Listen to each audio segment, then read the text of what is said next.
Yep.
Okay. Yep. 9 so far. Last I checked, we had about 45 people signed up.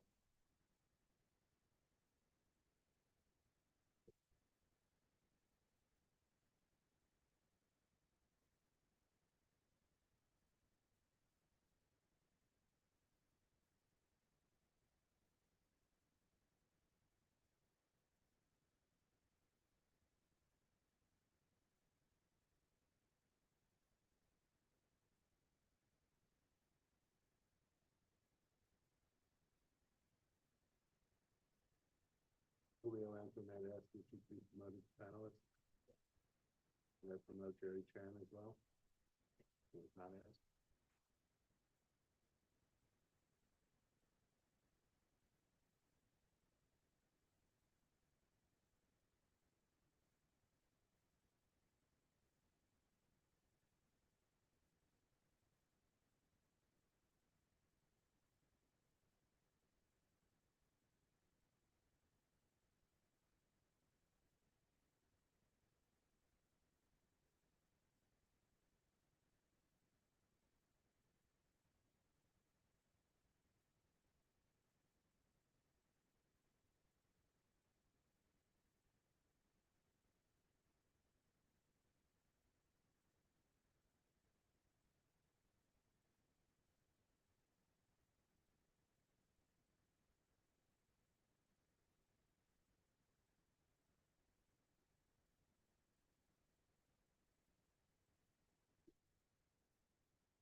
Folks, if you're joining us online, the meeting has not started yet, so you should not have gotten any sound until just now.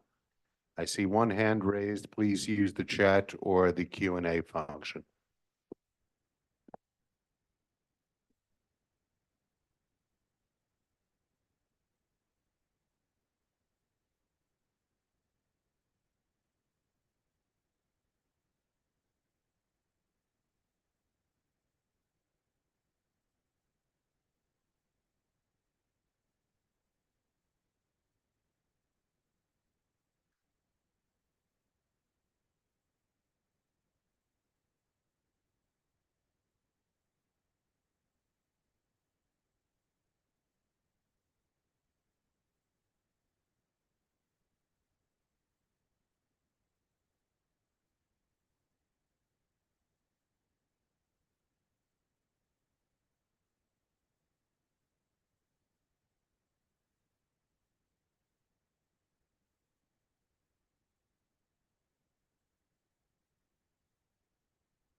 John Sanchez, please, instead of raising your hand, please use the chat or Q&A function.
Folks, if you haven't done so yet, please sign in on the guest table.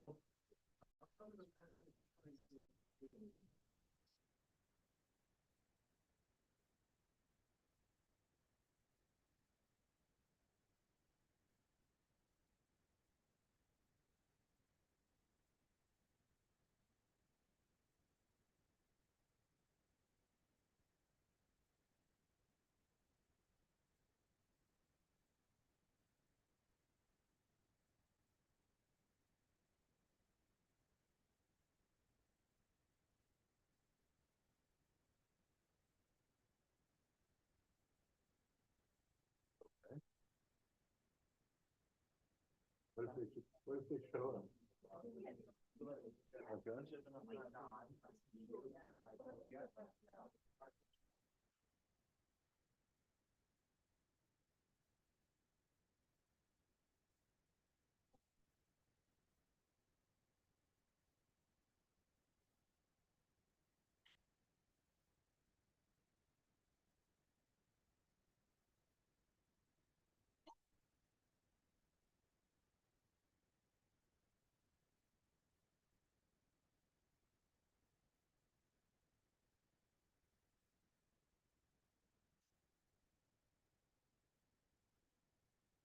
Tell me when you need to call the family.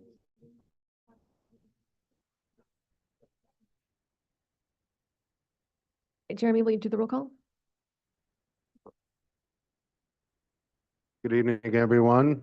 I'm going to call roll for the committee members tonight. If you are joining us online, you do not count towards quorum. Non-board members who are committee members do not count towards quorum. And so folks at home, are you getting sound?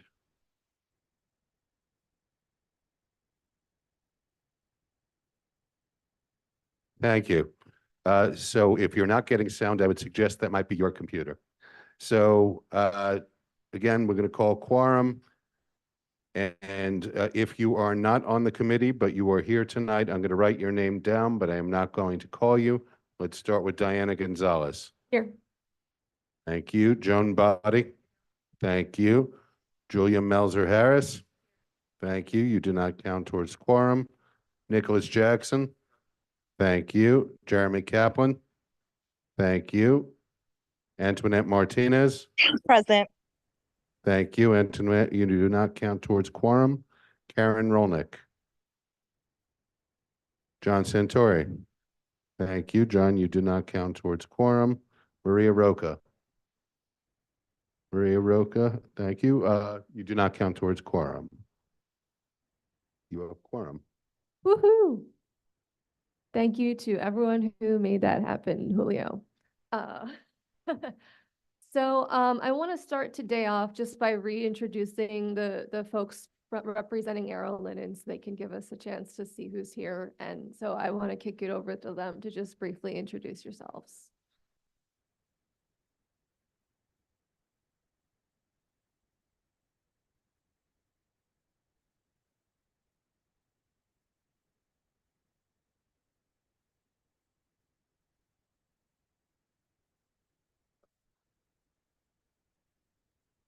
Give Jeremy a minute.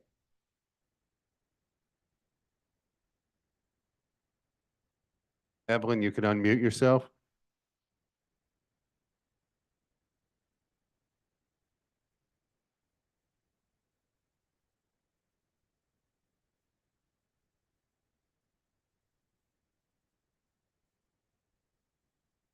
Evelyn Pope.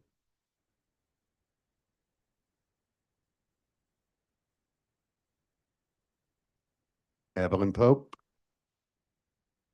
I don't know who else is here from Arrow, so if she won't unmute herself, I don't know who else to. Oh goodness, out of this that big. Oh, this is nothing. Okay. Can they raise their hand?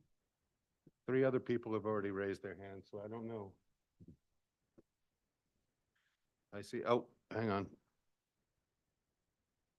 Lots of hands are raised now. Folks, if you're not with Arrow Linen, please don't raise your hand.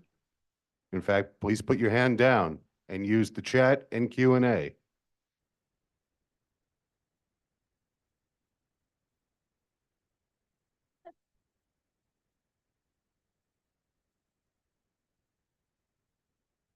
Once again, Evelyn Pope. Hi, this is Evelyn. I believe Andrew is here as well, Andrew Esposito, and I think Nora Martins to be here Okay. if they could be promoted. Thank you. Andrew, you could unmute yourself. I am unmuted. Can you hear me? Yes, we can. Wonderful. Hello. So my name is Andrew Esposito. I'm specifically with Apex Development Group, who is the developer in partnership with Arrow Linen. I'm joined by my colleague, Chris Corrales, who should be on as well. And I do believe Steve Sinacori and Nora from Ackerman Land Use Council are on. I'm not sure who else, but that is the crux of our team. So we're here to tell you anything more and answer any questions. So good evening, everyone.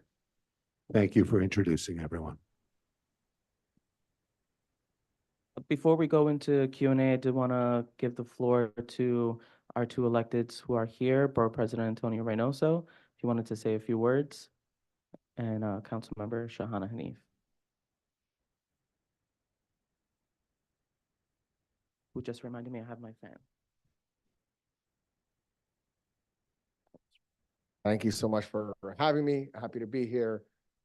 Unfortunately, for a conflict, I couldn't make the large community meeting, but wanted to make sure that I took time to be here today.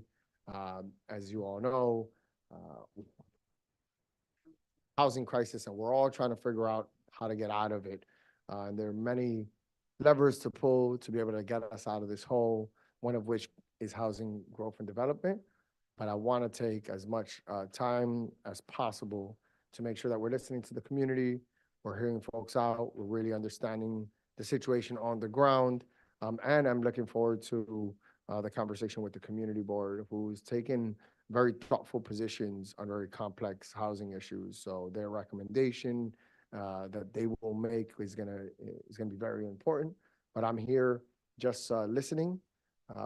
I have my staff is on top of it. They're here as well.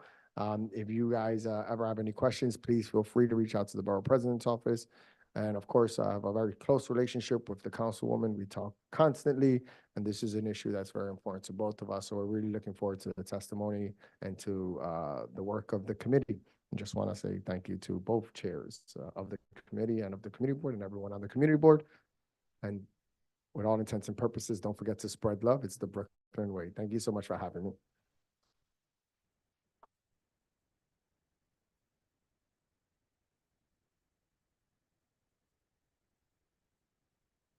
Hi, everyone. Councilmember Shahana Hanif. I'm really happy to be here with you all and follow along. I'm so happy that our borough president could join tonight. It is really important that he witnesses what this community is talking about, what is both meaningful for now and for the future of not just Windsor Terrace, but Brooklyn and our city largely. And I just extend my gratitude to this board for really putting together a thoughtful process of engagement, having 2 full hearings and a continuity of ensuring that people's remarks, testimonies, questions are brought to your attention. The next part of this process is the borough president. So we are looking forward to continuing to hear your feedback, your questions, and really work in tandem. That's really how we want to do this work. So thank you for being here. I'm going to be sticking around for a while, and I look forward to the board's questions and concerns.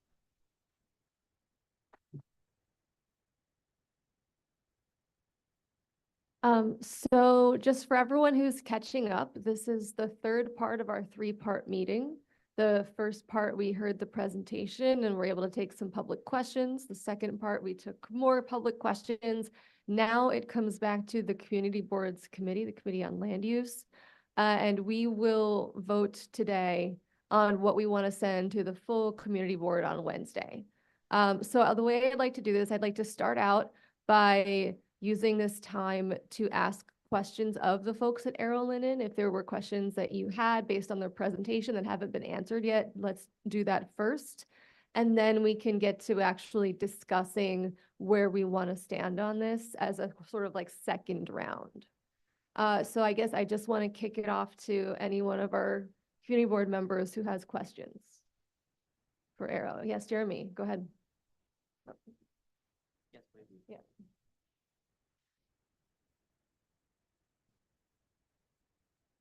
Yeah, I have a direct question to Arrow Linen. I'm curious what the selection process was for the developer. Were there multiple developers considered, and why Apex was considered the developer when they have no track record of building affordable housing, and the projects that they have so far look like not even on the ground, but building charter schools. Private charter schools. So I'm curious why they would be selected for a housing development project of this sort, and who else was approached about this project.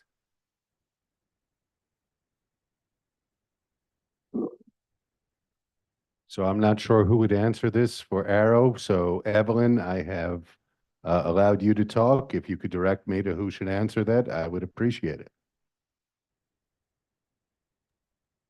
Hi, Jeremy. I can direct you to Nora from our team, Nora Martins. I believe she said she's there in the chat. Nora, you can unmute yourself. Hi, everyone. Can you hear me? Yes. Great. So I'll speak to this, but then I will turn it over to Andrew from Apex. to speak a little bit about their experience.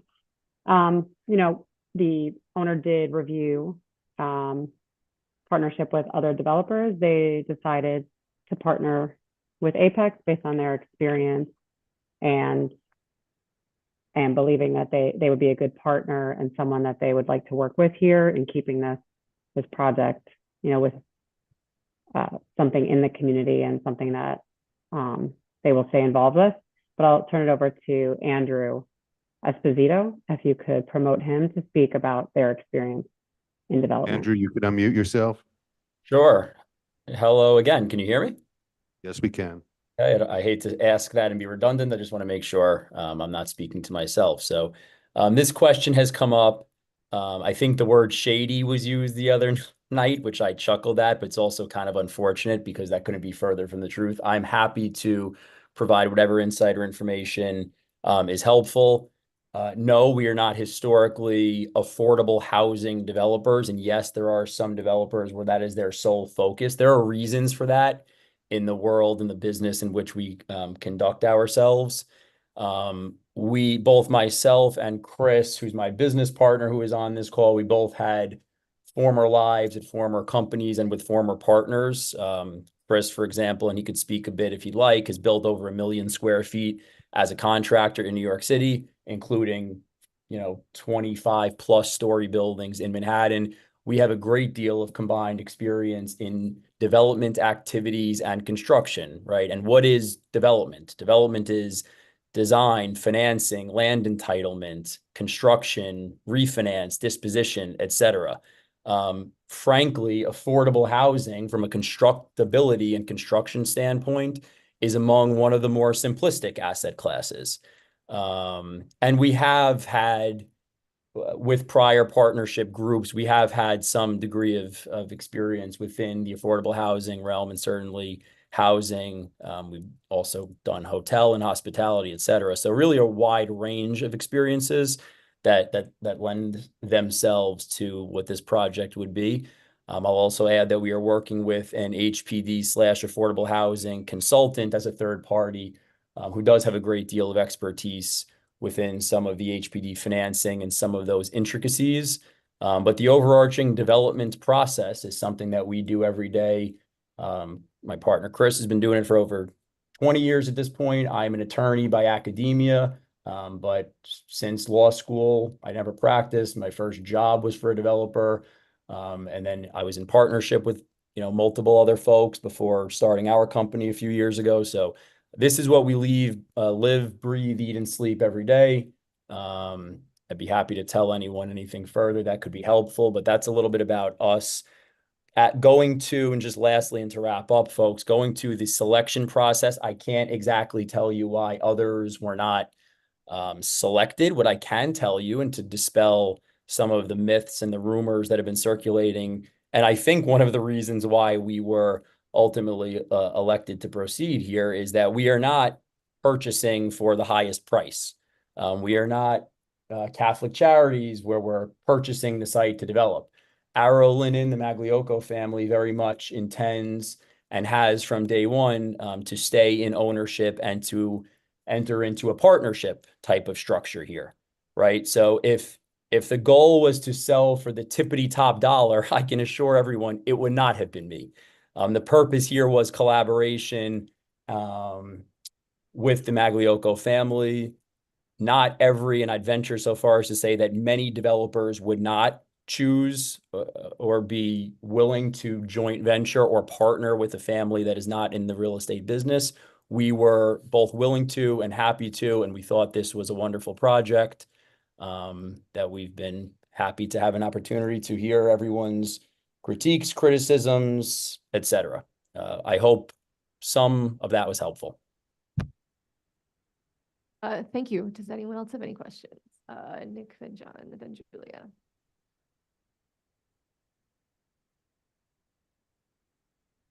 Yes, hi, this is Nick Jackson. I was wondering what the status of the Catholic Charities proposal is, whether the family's entertaining any sort of 100% affordable development on the site or not. Thank you.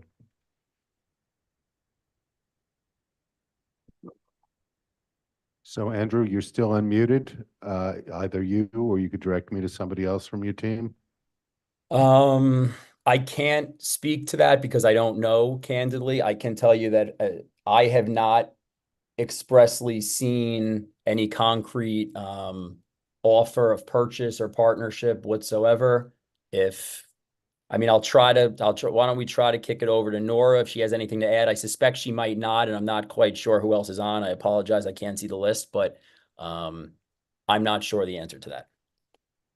Nora, you can unmute yourself. Hi, everyone. Arrow Linen is not interested in selling the site.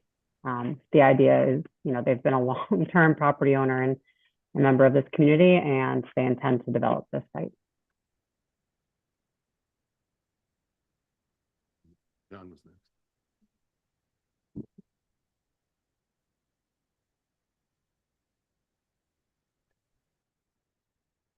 All right.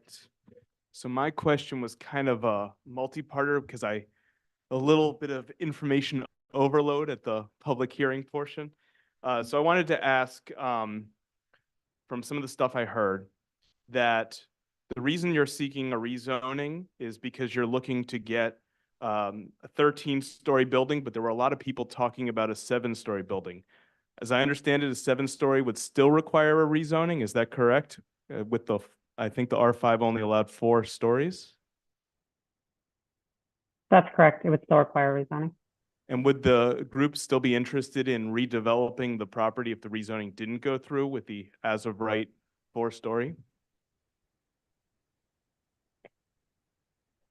We would have to evaluate our options if the rezoning were not approved. But right now it is not Arrow Linen's plan to long-term maintain the commercial laundry at the site.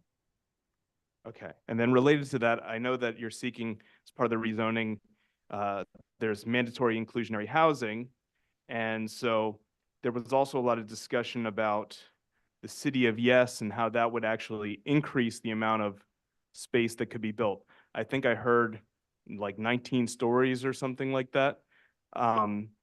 Would Arrow, should that go through, be interested in coming back to the board and asking for rezoning again, or does that go through automatically?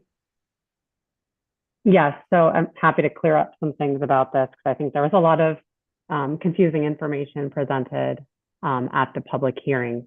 So yes, the City of Yes initiative, which is still proposed and has not been approved by city planning yet, nor gone through city council review, which is required, as proposed, would allow for sites like this additional height up to that 19 stories that was shown. That is correct. However, it does not offer enough additional FAR to max out that height. So there is no incentive and no reason for Arrow Linen to ever build. Even if City of Yes is approved the way it's currently proposed, which is still very up in the air, there's no reason they would ever build to that height. And they wouldn't be interested because, as I understand it, the additional height has to also be affordable housing. So that would be like an increase in the amount of affordable units. Is Arrow's not been considering that in any way? This would be, so there are 2 different ways to get additional floor area. There's mandatory inclusionary housing, and then there's what's being called the Universal Affordability Preference, the UIP.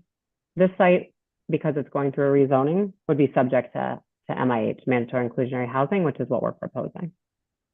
And the last part of this is, would that carry through to a future owner? So if Arrow is ever interested in selling the property in the future, would it still then maintain that required affordability component?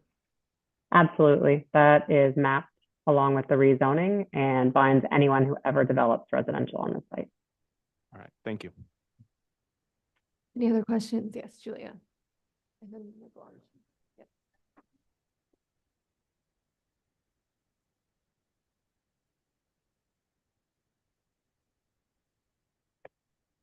Okay, thank you. I also have just a series of questions. Some are just low-hanging fruit. Again, my name is Julia Melzer Harris.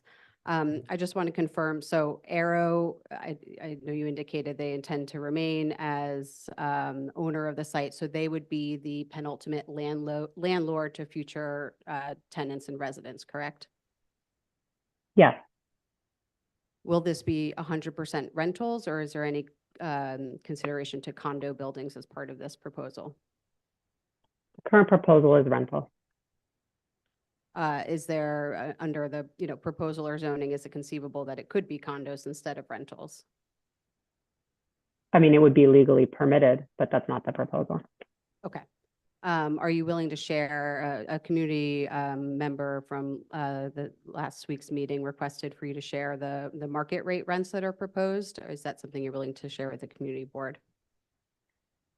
It's just not something that we have right now. I mean, but the market rent by definition is what the market is. And, realistically, this building is still a few years out from hitting the market. Okay, you always hear about something not quote penciling out from developers, so I'm sure you've done your analysis, but that's for another day. And I'm curious to Andrew with Apex. I mean, you mentioned that someone on your team has built residential. We still don't see any indication of that on your website. We did hear from a community member last Thursday about her repeated issues and exposures with environmental toxins when she was when there was construction on a nearby contaminated site. Can you speak to Apex's specific record on construction on a brownfield or contaminated site and the measures you would take to, reduce or eliminate any pollutants in the nearby area? We have multiple K-8 schools. Sure. Just quickly, I mean, the site will be subject, because of the rezoning, it does go through an environmental review that as of right project does not. An E designation will be placed on the site for hazmat, which, mandates a lot of oversight from the city on just initial testing, and then on the, cleanup plan and the remediation plan. Okay, respectfully, you're a lawyer, and I'd prefer to hear from. Oh yeah, no, I was just giving that framework, Yes, but then yes, I'm thank turning you. it over Yeah. to Apex, please, Okay. to respond.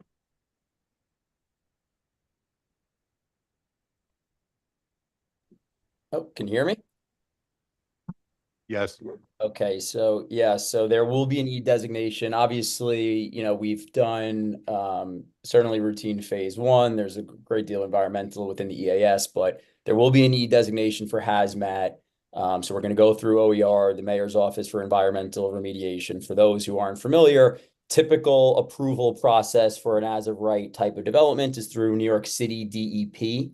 Right, Department of Environmental Protection. Effectively, there's three environmental organizations that we interact with. DEP is the city agency, DEC is New York State agency, OER is the mayor's office. OER is the heightened or more elevated agency that we work with when there's a particular question or significance to the environmental condition. A project that we're working on right now in Queens at 78-06 Queens Boulevard is an OER site. We are coming out of the ground now with our superstructure, and we had to get a notice to proceed and approval from OER for its hazmat and I think it's hazmat and noise on that. So we'll have to meet certain window attenuations for the noise and the hazmat, and that will be a school. So we operate to the, umpteenth degree of safety. So we'll incorporate things like, and, pursuant to conversations with OER, but an active SSDS system, which is a subslab depressurization system, a vapor barrier. The soil is, assessed as it's removed and has to be removed in certain facilities, et cetera. And that's one current example right this moment. And, we've handled several projects with OER and with heightened degree of environmental remediation. Okay. And just one more kind of two-part question. And I just do want to note for those in the room, with all that robust testimony last week and what was received by the Land Use Committee, we've heard overwhelmingly, I would say 95% of testimony from the community that they support more housing on the site, more than is allowed by zoning today, but that should build on the prior community-led contextual rezoning efforts across Community Board 7, and that this would also be in line with the administration's goal with City of Yes for a little more housing in every neighborhood. And we've mentioned this before, by way of 4 to 6 modest, 4 to 6 story mid-scale apartment buildings, which this is not. So my question is, Why are you proposing a non-contextual district that is, as others would say, so grossly out of scale with the neighborhood? And so I'm just curious why you're pursuing an R71 and not a contextual zoning district. And I don't want to hear a response about the regular zoning lot configurations. I'd like to hear something that, bolsters your commitment to the community to build on the urban fabric and public realm here. I mean, from a personal standpoint, what I can say is that obviously a process has occurred for the prior 2+ years with the Department of City Planning. And a process now will continue to occur with you folks and with the borough president and the city council member, all of which has been taken into consideration, will continue to be so. We are also cognizant, of course, of the affordable housing challenges within the city and just the requirement and need for housing in general. And so that's something that the hope and goal is for the project to fulfill. So some of the details surrounding heights, et cetera. In my estimation, that's what sort of this process is for and why we're here tonight. And we'll liaise with council member, borough president, et cetera, to find the proper medium. Okay, I have one more question, but I do want to say I think we're deeply dismayed and dissatisfied that this has been a 2-year process and there hasn't been any community engagement to date. I've lost hundreds of hours of family time with my family to try and build forums where the community become educated on this project, and it's unfortunate it's had to come down to residents in the area working basically a second job to deal with this. Second question. As you outlined in your AAS, as another person mentioned, this would be 19 stories with City of Yes. Can you explain to the community board how you would augment your application to find a zoning district that's in line with your current proposal under the City of Yes zoning parameters? Just making sure I understand the question. Our rezoning application would not change. Are you saying how would our proposal change if City of Yes were approved? Well, you're proposing a 13-story building. City of Yes is ahead of you in the ULURP process. Other entities later on in ULURP will have the chance to see what the zoning text is with City of Yes and how that impacts your proposal. The community board will not have that opportunity. What we'd like to hear is, are you committing to a 13-story building at its maximum and what that zoning district and parameters would be under City of Yes? Yes, we are committed to 13 stories. Thank you. That's all I have. Thank you, everyone. We'll go to questions online now. Antoinette? Oh, I'll come back to you. Yeah. Antoinette? Hi, everyone. I have 2 questions. The first is if the developer can confirm or provide information on the intended square footage of each dwelling unit. So studio, 1 bedroom, 2 bedroom, 3 bedroom. Do we have, Nora? I know that we might have a sample unit mix.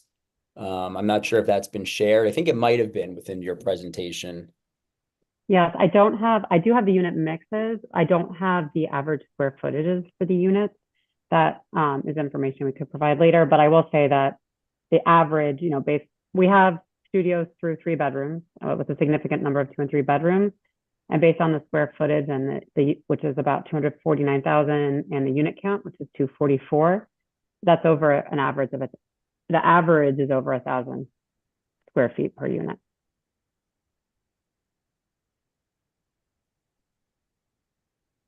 So did you have any other questions? Yeah, so that's not really helpful. So you're saying that you'll have studios that are average at 1,000 square feet? No, I was just trying, so the citywide average that you have to have for a dwelling unit, the maximum number of dwelling units is 680. Ours are averaging at over 1,000 between studios and 3 bedrooms. And I know that's not answering your question. I said at the beginning that I don't have the exact information for every unit with me today. Yeah, because it's really hard because when you're giving a presentation and you're flaunting that you're going to have 3 bedroom apartments, it's really hard for us to assess how big that's actually going to be. So having that information would really be helpful. And there were so many people in the community that came out last week and who have really been doing a deep dive and are really upset at what you're proposing. Is the development team willing to build 100% affordable housing on the site, especially since you've acquired the land, like it's yours, you're saying that you're not planning on selling it? Are you committed to building 100% affordable housing on the site if you're not willing to work with another development team that is willing to do that? Well, part of this proposal, and I think a little bit of history on the intent between the mandatory inclusionary housing program, is that it is meant to produce affordable housing without public dollars in neighborhoods like this, where the market rents can cross-subsidize privately financed affordable housing. The pipeline, and I think you probably heard some of that testimony, and it's a well-known fact among many of the affordable housing developers that we work with, is that unfortunately the dollars are limited and the pipeline is very, very long to get financing for affordable housing. And they often devote those dollars to neighborhoods where you can't do a mixed income development like we're proposing here. So right now, that is not 100% affordable housing is not what is envisioned for this site. Because they won't make a profit? Like, I just don't understand, because it's not because like they're buying the right, land. but a project, we can't get into all the financials here, but a project is not typically funded 100% by a developer. It has to be financed privately or publicly, but by lenders. And it has to make sense. And this project, it doesn't make sense to publicly finance 100% affordable housing. Or it does make sense. I mean, it would be wonderful if that could be done in every neighborhood. But there's why just does it simply make sense for Catholic charities and not for you all? I'm not sure why it makes sense for Catholic charities. They haven't presented us with any of that information. Yeah, it's just hard, because I'm not sure if you've ever tried applying for an apartment or, housing on Housing Connects. I mean, the rents on there are wild high. A lot of folks can't afford it. So even the fact that you're proposing, MIH units, honestly, those are really out of reach for a bunch of people. Yeah, exactly. But those are also very high. Well, that's what's mandated by the city. So, and it's not enough. So I think the community pushback is warranted. I know I don't think you understand the pushback, but thank you for being on with us today. Thank you. All right, yeah, and then we'll go back to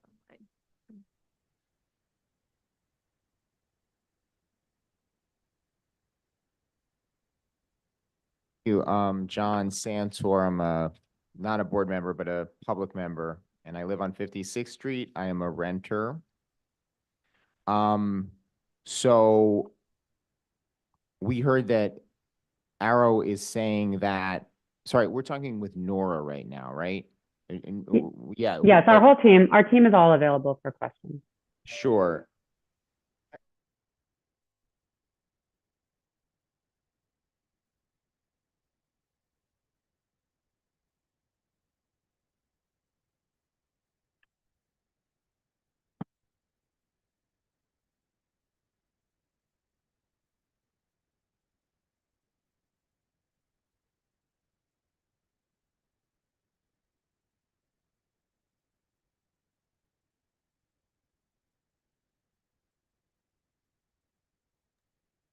Nora just messaged me on the side. This is Andrew again, folks, that she got kicked off. So I don't know if there's a question on the floor, but.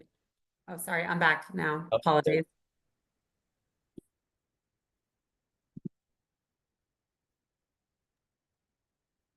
It looks like the audio, I heard you, Nora. I'm not sure if you hear me, but it looks like maybe there's a challenge with the audio at the moment. I'll reach out to the board office to see if they're having an issue on their end. Can you hear me now? I'm back on. Yeah, I heard that, and I heard Antoinette as well. I think it's the virtual attendees are okay, but it's the board office. The board is off. Yeah. Okay. Yeah. Thanks, Antoinette. No Yeah, problem. thank you.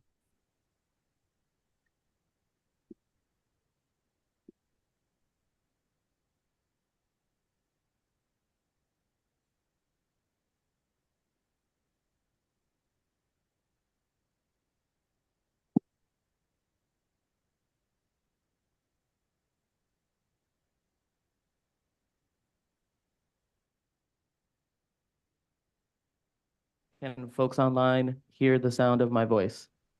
Yes. Yes. Okay, we're taking a very short recess. We lost power. We're reassessing. Okay, and we're back. Very careful where I step here to not kick a cord.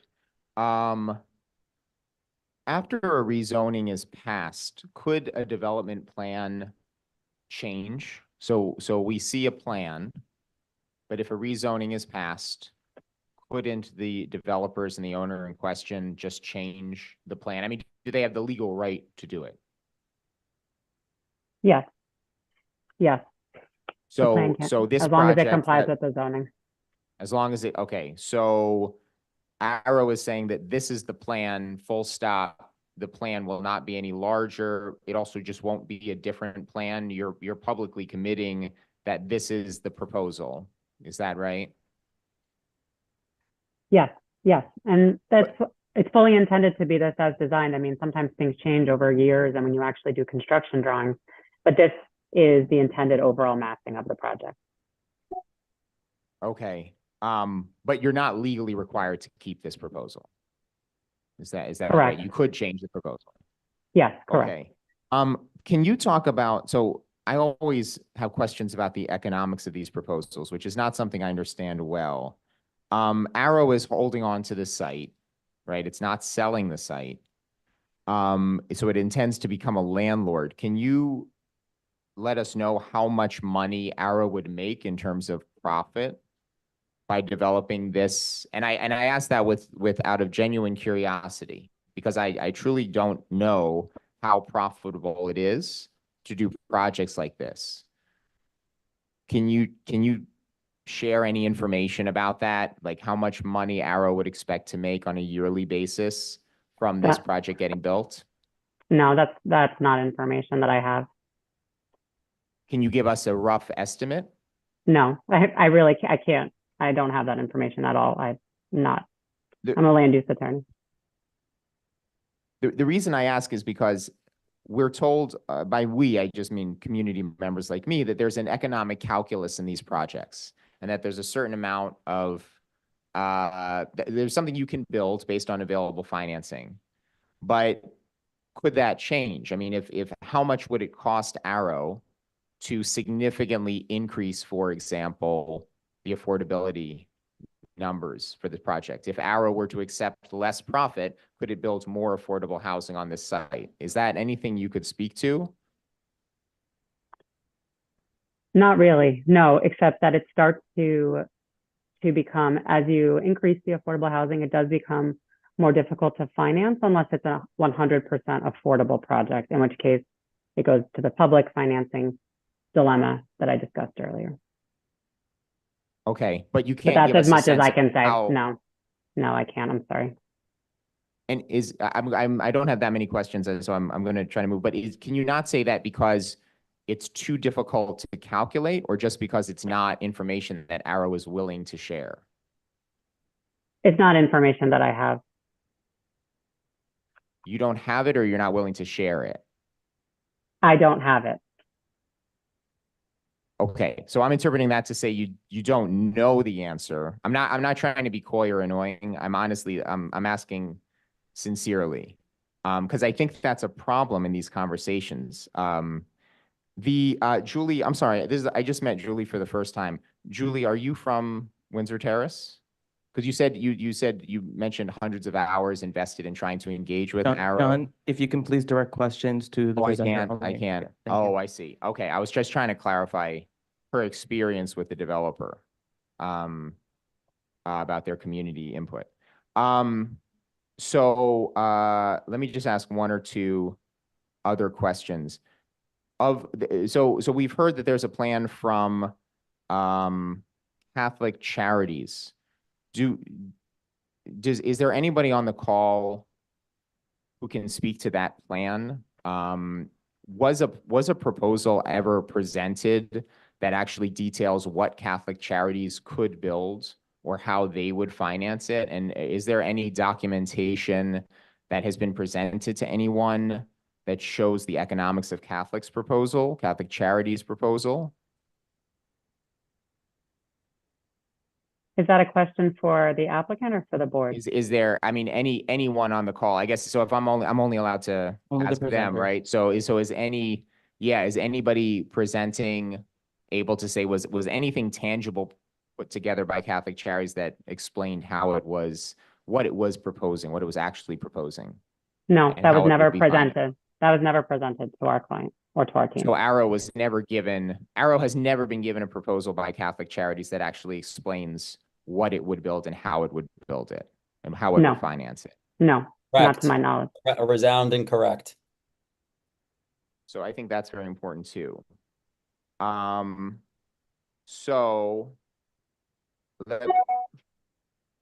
I'm just trying to wrap up. I mean, yeah, Jeremy, I would love to discuss it more. We gotta move on. So, okay, anything else? Apartment breakdown units, could the plan change the business plan?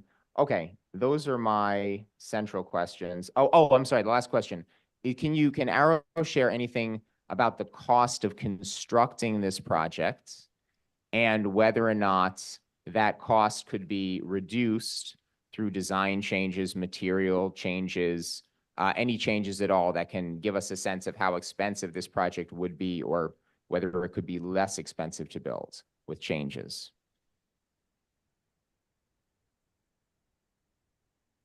We can't, that's also information that we can't really provide right now. And is that because you don't have it or you just can't, you're not willing to share it? Hi, Joan. I think these are important questions and that's why I'm asking them, and I would appreciate your respect. No, we appreciate the question, but our position is that this rezoning produces housing at a scale and context that makes sense from a land use perspective. And that's something obviously the community is free to disagree with. We have heard that feedback from many in the community, but the detailed questions about financing and construction costs and materials are premature. Okay, thank you for your time and thank you for the board for allowing me to ask these questions, and I look forward to listening to everyone else as well. All right, we're going back to the folks online. Pat Ruiz. Okay, Mike? Okay. Hi, I'm sitting here and I just feel like questions are not being answered. Everything sounds top secret. I know I'm not on this committee, but I am not feeling very comfortable with this.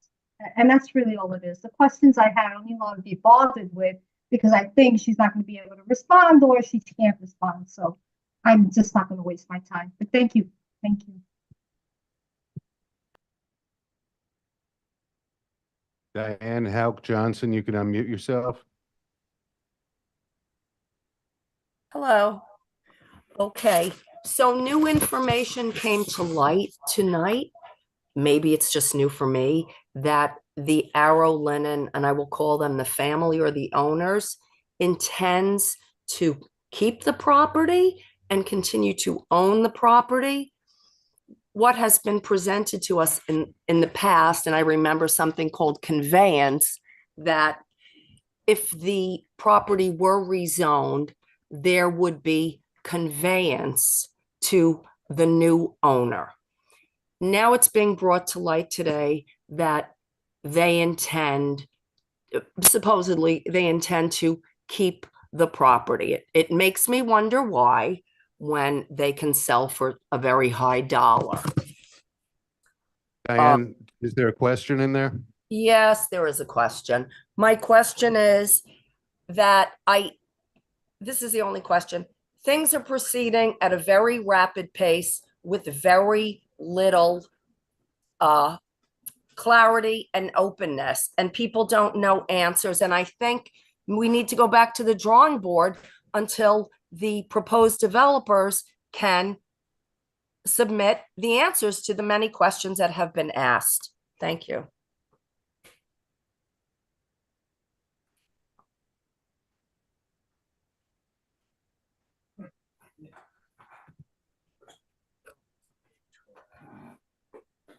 only have some questions for her. And then there's gonna be I have John Magliocco next.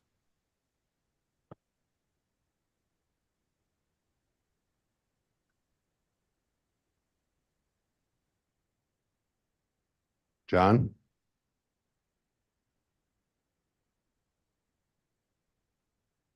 The owner. John, can you unmute yourself? Yes, no. Yes?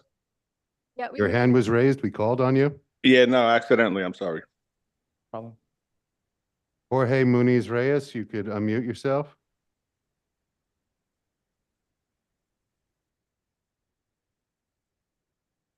Hello? Jorge? Yeah, hello, can you hear me? Yes, we can.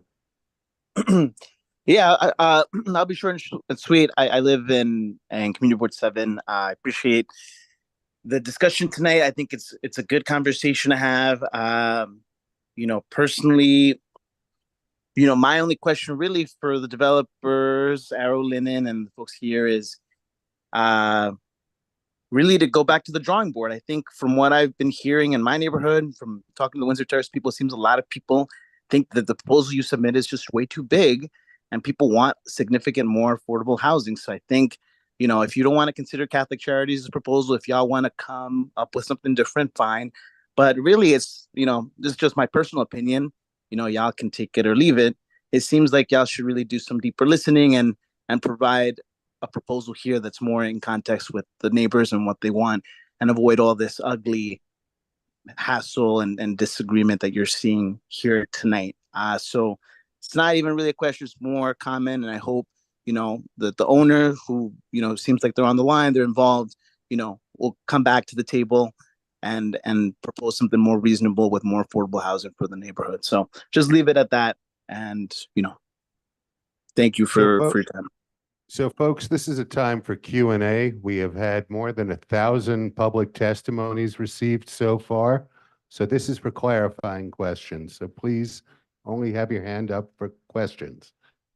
We have Kevin Johnson next. Hang on. Kevin, you can unmute yourself now.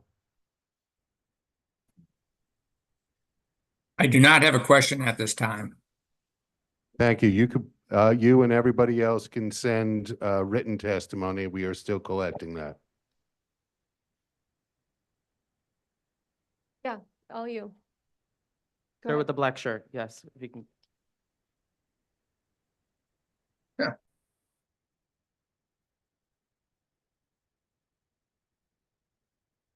I have a question for the Arrow folks. It's common practice in the real estate industry and many others for businesses to do what is called a valuation of their business, or in this case, their property. So my question for the Arrow folks are, have they done a valuation of the property in terms of its current zoning and what that valuation might be at 13 stories and what that valuation might be at 19 stories? Thank you.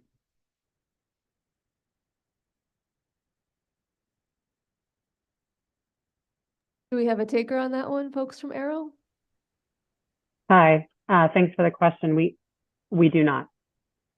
And I just do want to clarify, the 19-story scenario is not a real scenario. It is presented in the environmental review for purposes of an extremely conservative analysis, which is standard, always done. And that is not a realistic scenario for this project, even if that is approved under City of Yes. Okay. Hi, everybody. I have two questions for Arrow. My name is Jay Goldberg, and I live in the community district in Windsor Terrace. First question is, when you updated your environmental assessment statement to reflect the effects of City of Yes, you left your no action plan at 3 stories and 94 units with parking included. You failed to update it to the 5 to 6 stories that will be available to you to build after City of Yes with no parking mandate. So my question for you is, did you do that because you were too lazy to do the work? Or were you trying to get over on the Department of City Planning and our community? Thanks, Jay. We definitely did not do that because we're too lazy. It's actually the more conservative approach to take when doing your environmental review, because the environmental review analyzes the increments between your no action and your with action. So keeping the smaller no action and the biggest possible with action made for the most conservative environmental review for purposes of the community. But, okay, it's inaccurate about what the no action plan would be. That it's accurate for what you're supposed to present in an environmental review. Okay. So my other question is, can you tell us why you included 11 residential lots that you don't own in the rezoning proposal, given that the rezoning proposal is to upzone your lot so that you can build this much larger building? The rezoning proposed draws rational zoning lines. Otherwise, zoning district would be shaped like a U in the middle of the block, and it makes sense to include the intervening lots. Although, as you said correctly, we have no intention of owning or developing those properties. Thank you. No additional hands up.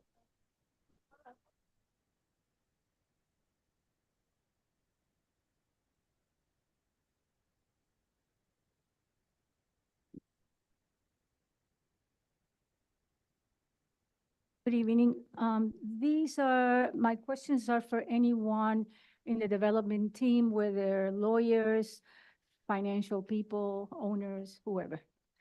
As a veteran of many and affordable development in over decades, and working on performance, I can tell you that no developer in their right mind or worth their whatever, does one pro forma for any development. You work through different scenarios, see how the finances of it work according to the zoning allowed, if you need to ask for an upzoning, whatnot. But every detail of this development has been looked at this point in the game. I can guarantee you that. Every square inch of this building at 7, at 13, at 19 has been looked at, because otherwise, why are you a developer and why are you in this business? You would not put your money, this is not a gambling. Every penny counts and every penny is accounted for in different scenarios. So I'm sure there are, stacks of pro formas online, in print to go. So to my question. One, given that these are pro formas, which mean that they can change, and reminding the public listening today that there are no I don't know, promises that are legally binding, that whatever is said by the developers you can take it to court and say, this is what you said at the community board this day and whatnot. That can change. Will the square footage of the units that you have presented to the public remain as such? Will all 3 bedrooms, whether they are market or whether they are quote unquote affordable housing, be equal in size? Will the units be grouped in the building according to MIH units versus market price? I'm not talking here about the poor door, but I'm talking about view versus darkness. Apartments that are going to have bright light versus apartments that are going to have very little light coming into the apartment. So, and I'm going to ask my questions in a row, and then whoever wants to take whichever question. Question number 2. When I talked about the different bedrooms, square footage of each bedroom, and square footage of the entire apartment. Will the MIH units be dispersed? I already asked that question. So the other thing is that as time passes and this process, the process takes time, the construction takes time, MIH and AMI, the area median changes. So the higher the incomes in the city of New York are going up and up and up for a lot of people, not for everybody, but a lot, not only the city, but the area that encompasses the New York City and Long Island, that is all taken into the formula to come up with what percentage of what is affordable and what isn't. So there's no guarantee that whatever the chart says, that a 3-bedroom or a 2-bedroom or a 1-bedroom at 60%, 30%, 40% is going to be such. That is a pro forma. That is that is not written in blood. All these rents can go up as the area median income goes up, which goes up as we speak just about every week in the city of New York. Is there a question? So that's a question. What are you guaranteeing that these rents that you're proposing, even though they're really truly not affordable for this area of Brooklyn, where the building for any of the surrounding area, that they are going to be frozen or not, or that at some point in the very near future, that rent, that 30% is going to go up? And, or can you commit to the community in writing something that can be taken and to the bank or can be taken to a court that the rents for the affordable units are not going to go up? I'm sorry, that's it. Great. Okay, so let me just make sure. So I think I heard 2 questions. One was about basically whether the MIH units will be equal in, distribution and size to the market rate units. And I think the second question was, are we guaranteeing the MIH rent? Were those the 2 questions? And the grouping of the units, will all quote unquote affordable units be grouped together or like on one dispersed? floor, you mean? Okay, yes. So to your first question, the MIH units have to be proportional in terms of the types of units. Like if you have 10% 1-bedrooms of the market rate, you have to have 10% 1-bedrooms of the MIH units. And then you have to have them distributed throughout the building with at least 1 MIH unit on each floor. And the size of the units, all 3 bedrooms will be the same size, all 2 bedrooms will be the same size, and all 1 bedrooms, whether yes, they're within a range. Not all of the market rate 1 bedrooms will be the same size as, but within the same range, it has to be proportionate. So you can't have the MIH units all be tiny 1-bedroom units on the ground floor. That's guaranteed. That's mandated by the zoning and by HPD, which will carefully review the stacking plan and the floor plans for these developments. Okay. Because even though this is not 100% affordable housing that's financed by HPD, HDC, and other public agencies, HPD still administers the MIH program, and they require strict adherence to these rules. And then it's a related question about guaranteeing the rent. We can't guarantee the rents right now. They change every year based on the AMI. HPD publishes them. The rents that were in our presentation, which we provided to the board, are based on 2024 rents. However, once, the year that we enter the housing lottery for the, should this project move forward, the year we enter the housing lottery for those MIH units, that rent will be whatever HPD mandates, and there will be limited increases in perpetuity. Those will be permanently affordable income restricted units. But unfortunately, what even already is not affordable to so many people who need housing, which is why there is MIH because of the housing shortage. The MIH units most likely will become less affordable to those who need it the most, given that AMI is a fluid number. Okay, thank you so much for your time. Thank you. All right, I have a few questions for you. So just to clarify, the affordable units will average at 60% AMI, is that correct? Yes, Or- yes, that and so option, some option will- one requires an average of 60% AMI with a minimum of 10% has to be at 40% At AMI or below. Okay, and for the reference for folks, out there, for a single person, that 60% AMI is $65,000. For a family of two, it's $75,000, and for a family of three, it's $84,000 a year. And my next question is, would you be willing to consider increasing the number of affordable units? We'll take that feedback. I mean, we've heard that feedback and we'll take it into consideration as we Right. move forward through the process. Have you done a shadow study or any analysis indicating whether the towers will be visible from Prospect Park and Greenwood Cemetery? We haven't done a visibility analysis whether they'd be visible.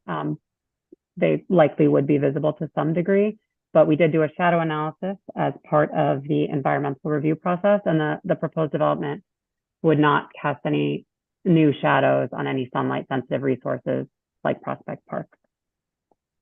My next question is, I'm looking at this diagram and it looks like the buildings don't go the full depth of the lot. Would you be willing to expand the footprint of the buildings and then have fewer floors on top? I would have to confirm whether that was due to a rear yard requirement, but we could take a look at the massing. This in the rezoning, as we know, there are several buildings kind of sandwiched in between that would also be upzoned. Have you communicated with the property owners in any way over whether they would want this? I have not. I don't know if we've received feedback from those owners. However, it would not negatively impact them. It would likely just increase their property value, but it doesn't make anything about their development non-conforming or illegal. It does not have a negative impact on them. Okay. You distributed the units between studios, 1 bedrooms, 2 bedrooms, and 3 bedrooms. I'm glad to especially see 3 bedrooms.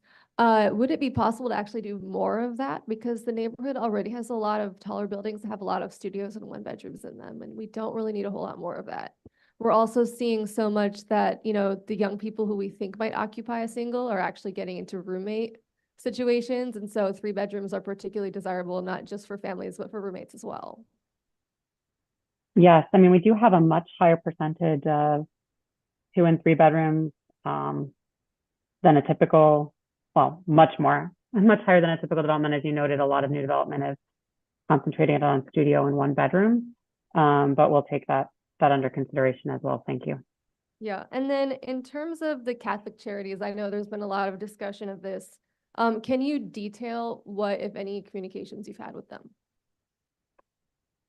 My understanding is that they reached out to see if we had our client had any intention to sell the site, and they do not. So that was the extent of the discussion. Right, and that tracks with the letter that they provided us with as well. And that would explain why they didn't come back with a formal offer. All right, those are my questions. I'd like to make a motion to my committee members to vote no with conditions on this proposal and delineate what we would like to see going forward as next steps. Do I have a second? I second the motion.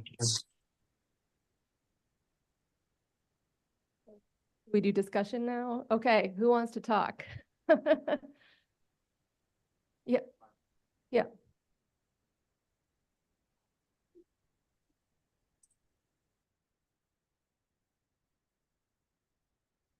Right. Right.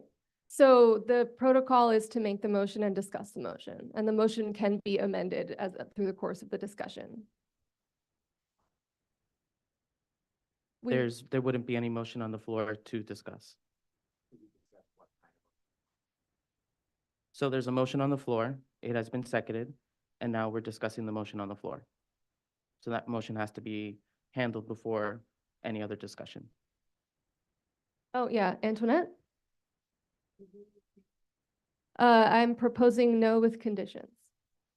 So we would be opposing the development in its current form. Hi, thank you for making that, the proposal to the floor. I just want to be very transparent. I think that this committee should really listen to the needs of the community, who really have been working on the ground organizing against this, and vote a straight no.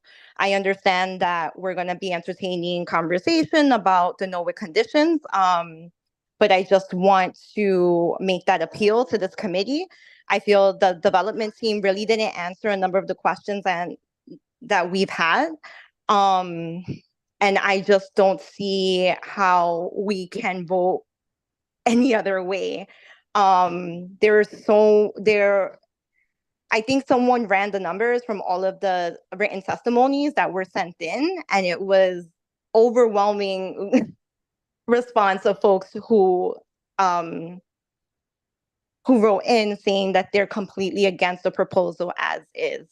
Something else that I'm not sure if the borough president is still in the room, but I just also want to mention that when the Department of City Planning came and spoke with this committee, they said that City of Yes was not a rezoning proposal.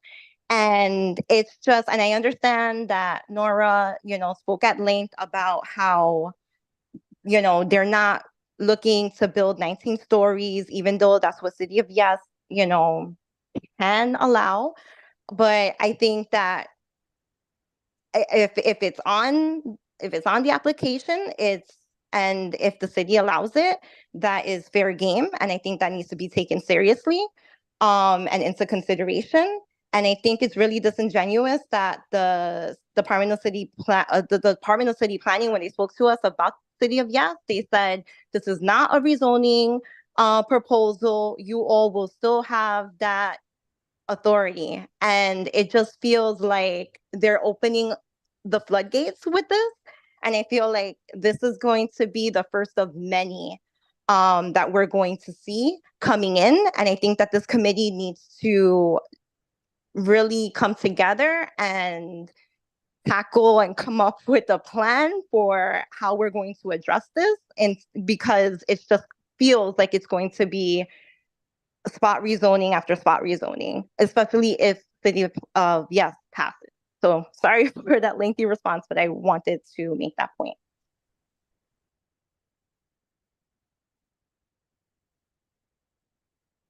No.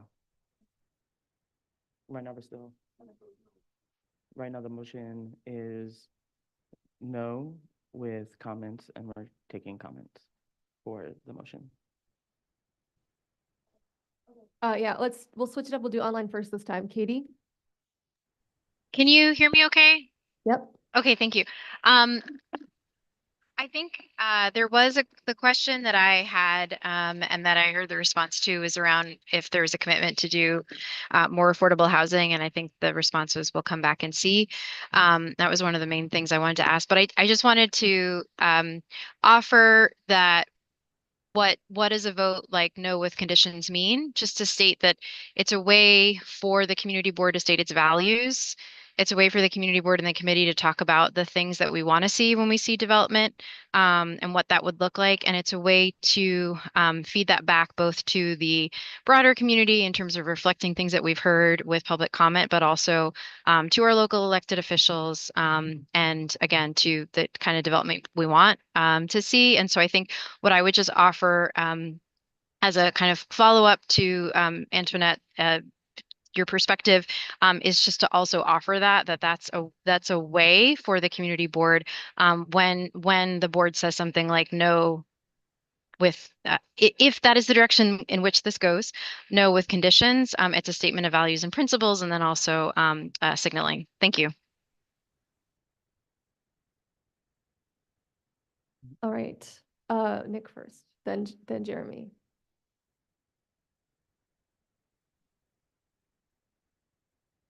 Again, my name's Nick Jackson. I'm a, how's that? Is that better? I've been a community board member now for a little over a year. I live with my husband in Greenwood Heights. I suppose I'm speaking in opposition to the motion and in support of the rezoning proposal. In my view, the rezoning that was proposed by Arrow Linen would play a part in tackling the acute rental housing crisis we have in our community.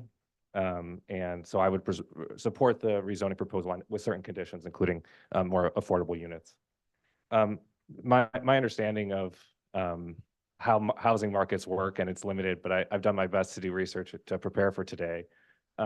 My best understanding is that the building of market rate and affordable units can help alleviate rental burden on even lower income people.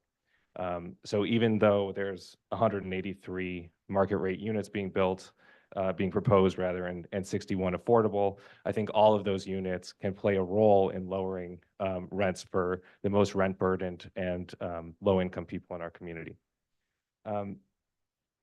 I think the idea is that when you build a market rate unit, somebody who would otherwise take a more affordable unit will occupy that space and loosen up the market all the way down the income spectrum. I've also read research that building all kinds of housing reduces homelessness. I think the Windsor Park or Windsor Terrace, excuse me, location for this proposal is really ideal for new development. I think it's not at risk of gentrification because the area is already quite a bit above the median income in our city. For reference, the Windsor Terrace average household income is $130,000, whereas another community in our district, Sunset Park, has an average income of $86,000, and more than 20% of people in Sunset Park live below the poverty line. So I think if you're looking at where in the city to build new housing, Windsor Terrace is an ideal location for that. This proposal also includes 61 affordable units, and in my view, it should be higher. I think that we should approve the proposal on condition that there be 40% affordable units, which is comparable to other developments that have happened in the city, including in Queens. I don't believe, based on what I heard today and what I read from Catholic Charities, that a 100% affordable option is really on the table. I don't think anyone's going to accept that from Arrow Linen. I don't think that Catholic Charities is interested in it anymore. I think that if this board had the power to make 100% affordable developments, there would be a lot more affordable units in our community. But what we are empowered to do is support or oppose a rezoning proposal. From what I can tell, what's on the table today is we either support 183 market rate units and 61 affordable units, potentially with conditions of increasing the amount of affordable units, or we have the alternative, which in the ULIP proposal is a no action condition, which Arrow Linen has said is 2 3-story market rate buildings with no affordable units. I don't support profits for developers or landlords. I think that that there's kind of renters are kind of caught in between, but I think that it's our duty to do everything we can to reduce rental burden on folks who rent in our communities, and I think that approving this proposal would do that better than the alternative. All right, thank you. All right, Jeremy.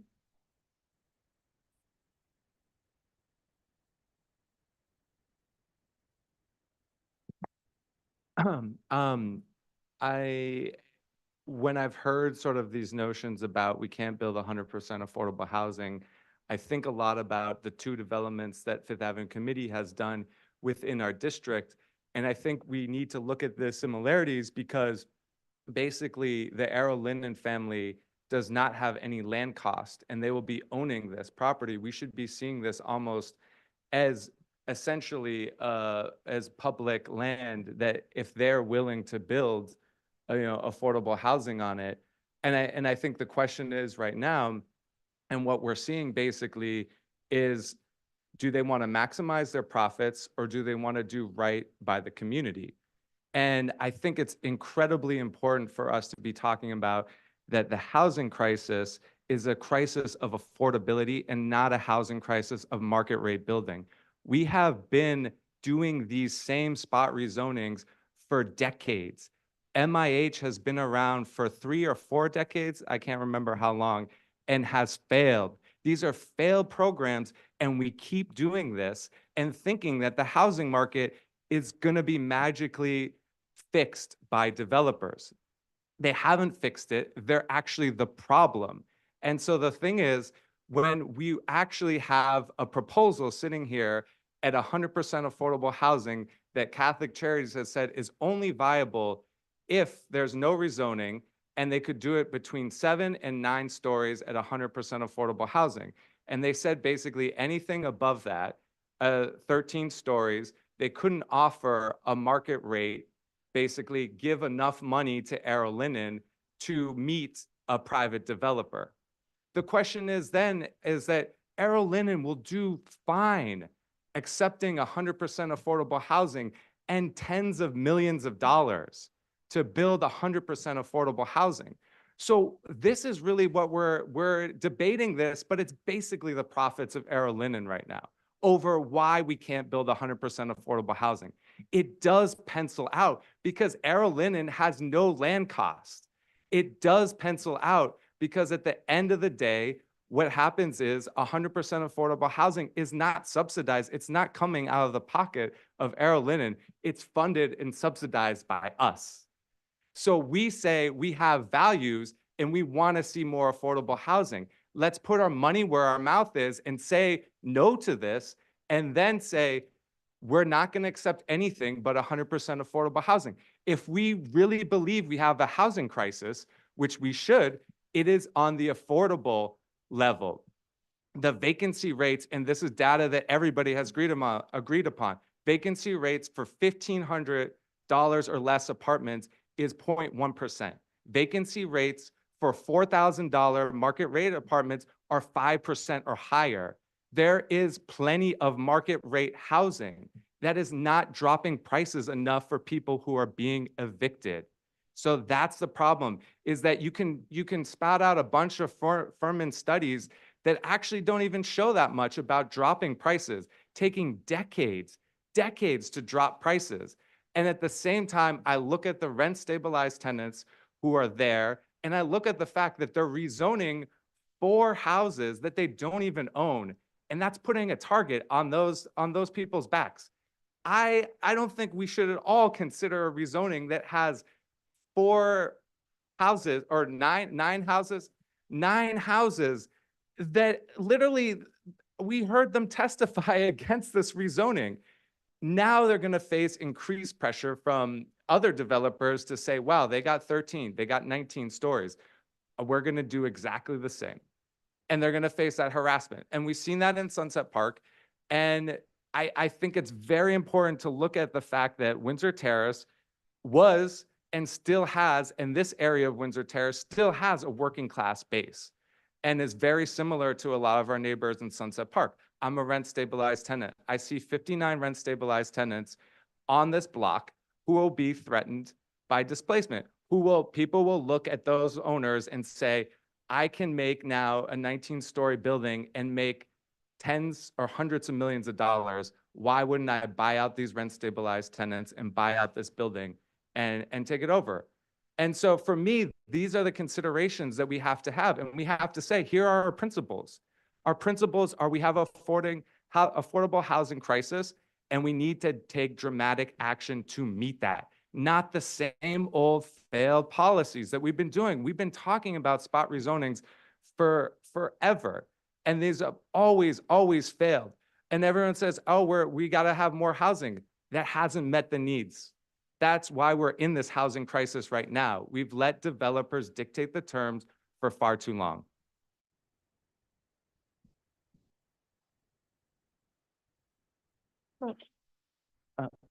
I just wanted to offer a quick clarity, Jeremy. MIH was started in 2016.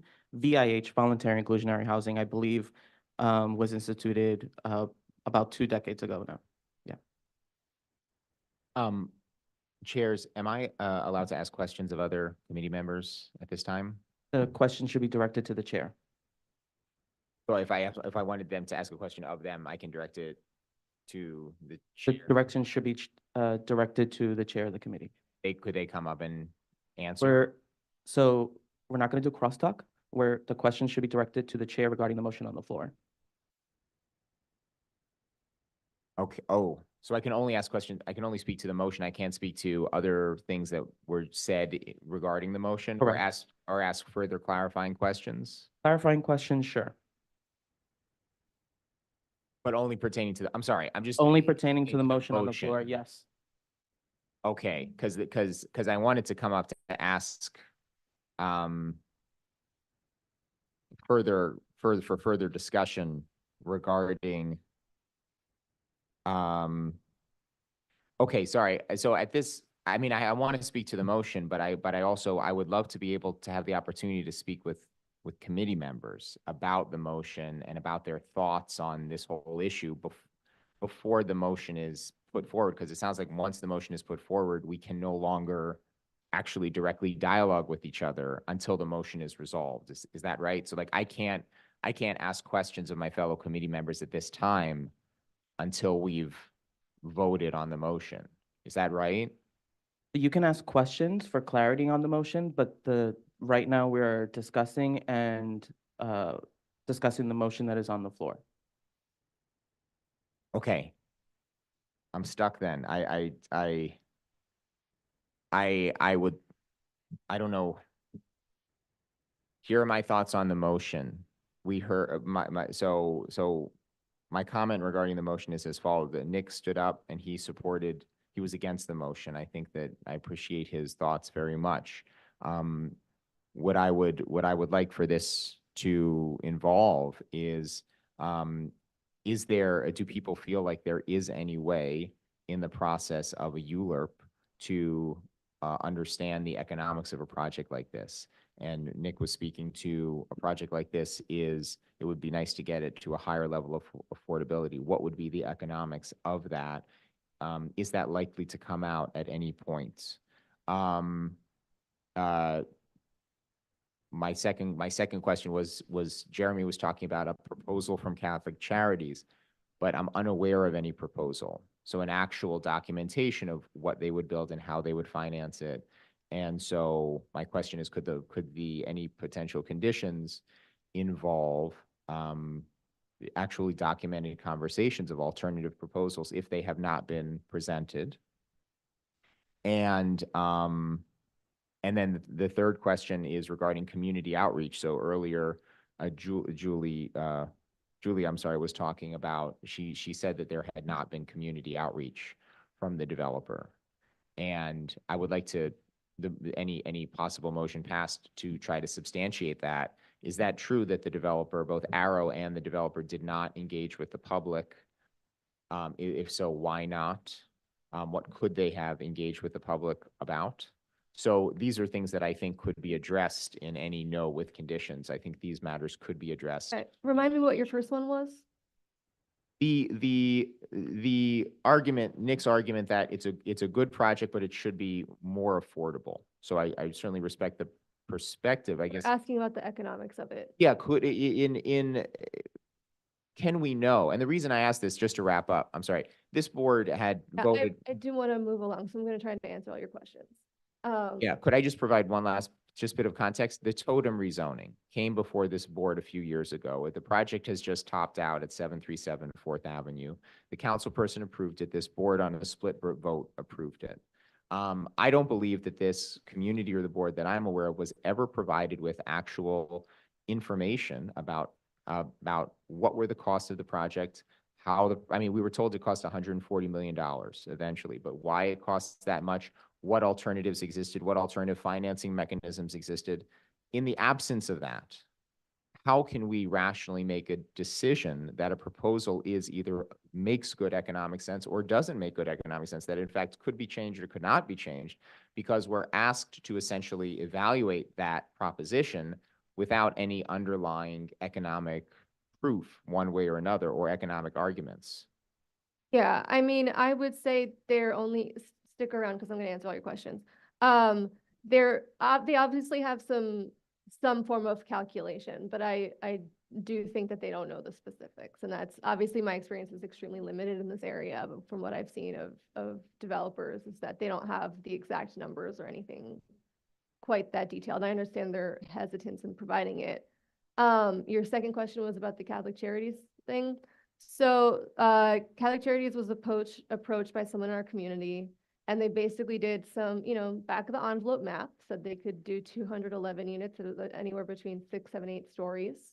And then they reached out to Arrow Linen, and Arrow said, we're not interested in selling. And the Catholic Charity said, well, I think that's pretty much done then. And they're concerned because they don't want to get in the middle of this battle. And I spoke to Tim McManus, who's the person at Catholic Charities who takes point on this. And he said, like, we're not a part of this debate anymore. And he did not want to come speak. We invited him to speak, and instead he provided the written statement that was read at the meeting a week ago. You said back of the envelope math. Has anybody seen the math? Not to my knowledge. From my knowledge, there is no proposal for that math. Good question. About the community outreach and what community, because there was Right. an assertion So- that the Arrow did not engage in effective or meaningful community outreach over a long period of time. So Arrow Linen reached out to me and Julio a while ago. Me and Julio, they reached out to us, and I informed them that there was a new organization on the ground that was opposing this project. So they knew about it for a while. I spoke actually this morning with Mike Wallace, who's on the Zoom today, who's their lobbyist. And he told me that they had the Housing Not High Rise has never reached out to them. And I asked him, have you ever reached out to them? And the answer was no. So I think that's the full extent of the communication between the two, is that neither side took initiative on coming together.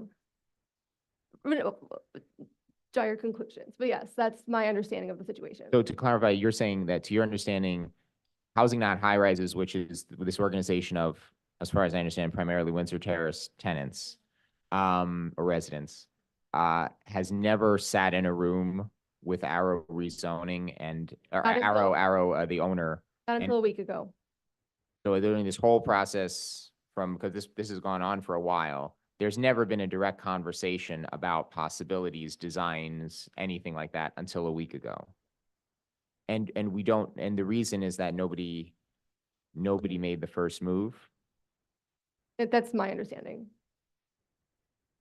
Okay. Okay. Yeah.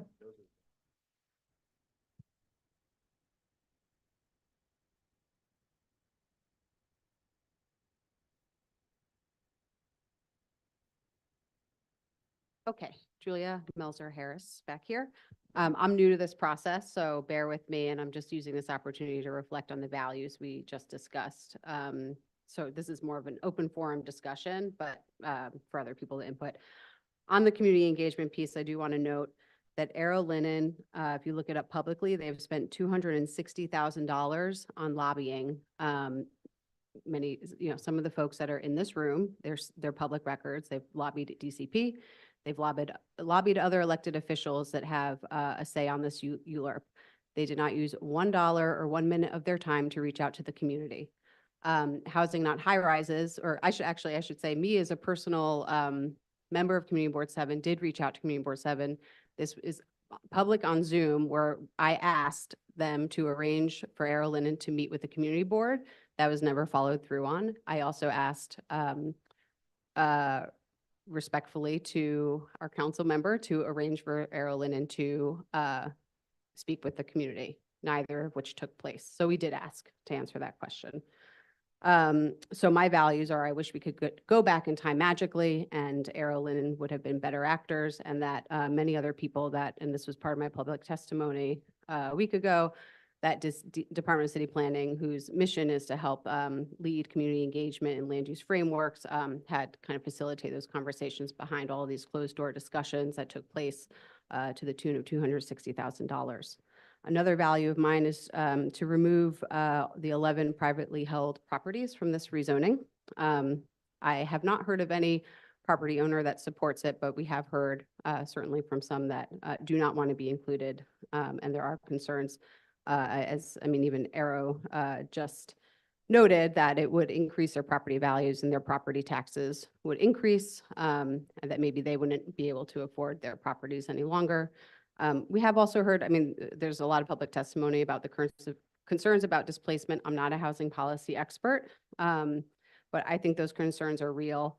And we did also hear from a lot of folks that are just naturally occurring landlords in the neighborhood, and they keep just, in their words, like a healthy rent. They want to work with residents and keep a rent, at something they can afford. And I think there is that great community spirit. And and just this notion of greed and developers, you see it happen just anecdotally, like Williamsburg, it's not an affordable place anymore. And you just see this time and time again. So really, I second, +1 for what Jeremy said and all of that excellent testimony.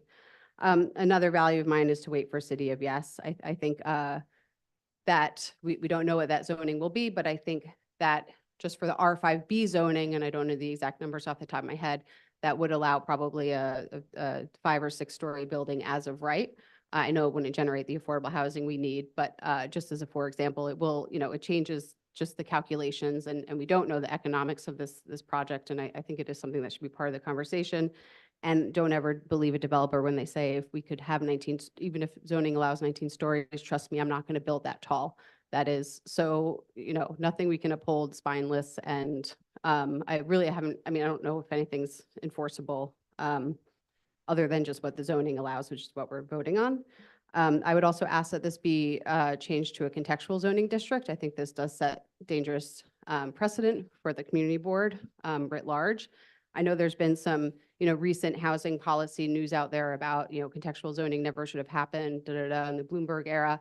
I think a lot of this is from those folks that are backed by billionaire landlord real estate tycoons that want to have a certain policy approach out there. I think contextual zoning was generally good for the city of New York. I understand it might limit some housing unit production in some places, but I think people want to live in a place that has a human scale, pedestrian scale. I think in some places, and that could be 6, 8, 10 stories. Come again? Right, sorry. So I would push for a contextual zoning district here. Again, not a housing policy expert, but this whole notion of trickle down and all of that, I don't think there's some magic number. From the city on, if we build the 400,000 units, it's all going to be magically affordable. I think, I do support additional housing units on the site. I think it's a great opportunity for that. I think, we'll activate the street, more customers for local businesses, for the schools. I think everyone's welcoming that, but they just want something that reflects just some, element of what the community is asking for. And I would say 95% of the testimony that I've reviewed as a land use committee member has said to vote no on this rezoning. And I also want to be here and listen to the constituents of this community board. So I think that's all I have. Oh, and I also just want to know, I don't have any confidence on Arrow not flipping the site. We saw the Key Food site in Community Board 6. One developer secured a ULURP and another entirely different entity is building the site. I think that's a very real outcome here, for better or worse. And one last comment, I don't appreciate just the really antagonistic, divisive, ugly comments that have been lobbed at the residents of Community Board 7 and in the neighborhoods, when everyone really is welcoming more housing on the site, but they just want it to be done in a way that gets, a better outcome for the community. And at that, I would request a minimum 80% affordable. Let's flip it on its head, 80-20 in 2024. Thank you. I'm sorry, a land use committee public member. Thank you. Is there any other comment? You just went. Oh, yeah, Julio. I'd like to add in our comment in our motion to disapprove that this goes above 25% AMI to 40% AMI units at an average of 60%. I'd like to add that the proposal limit its height to 11 stories. I'd like to add that the proposal increases the number of 3-bedroom units. And I'd like to add that the developer and owner holds quarterly community meetings near the site on the status of the project over the next couple of years.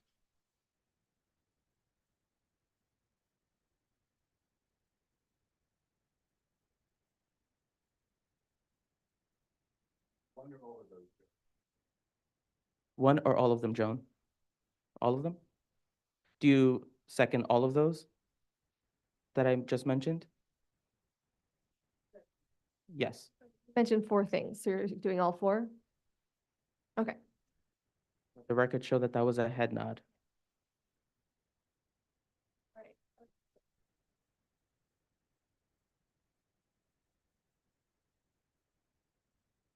Joan?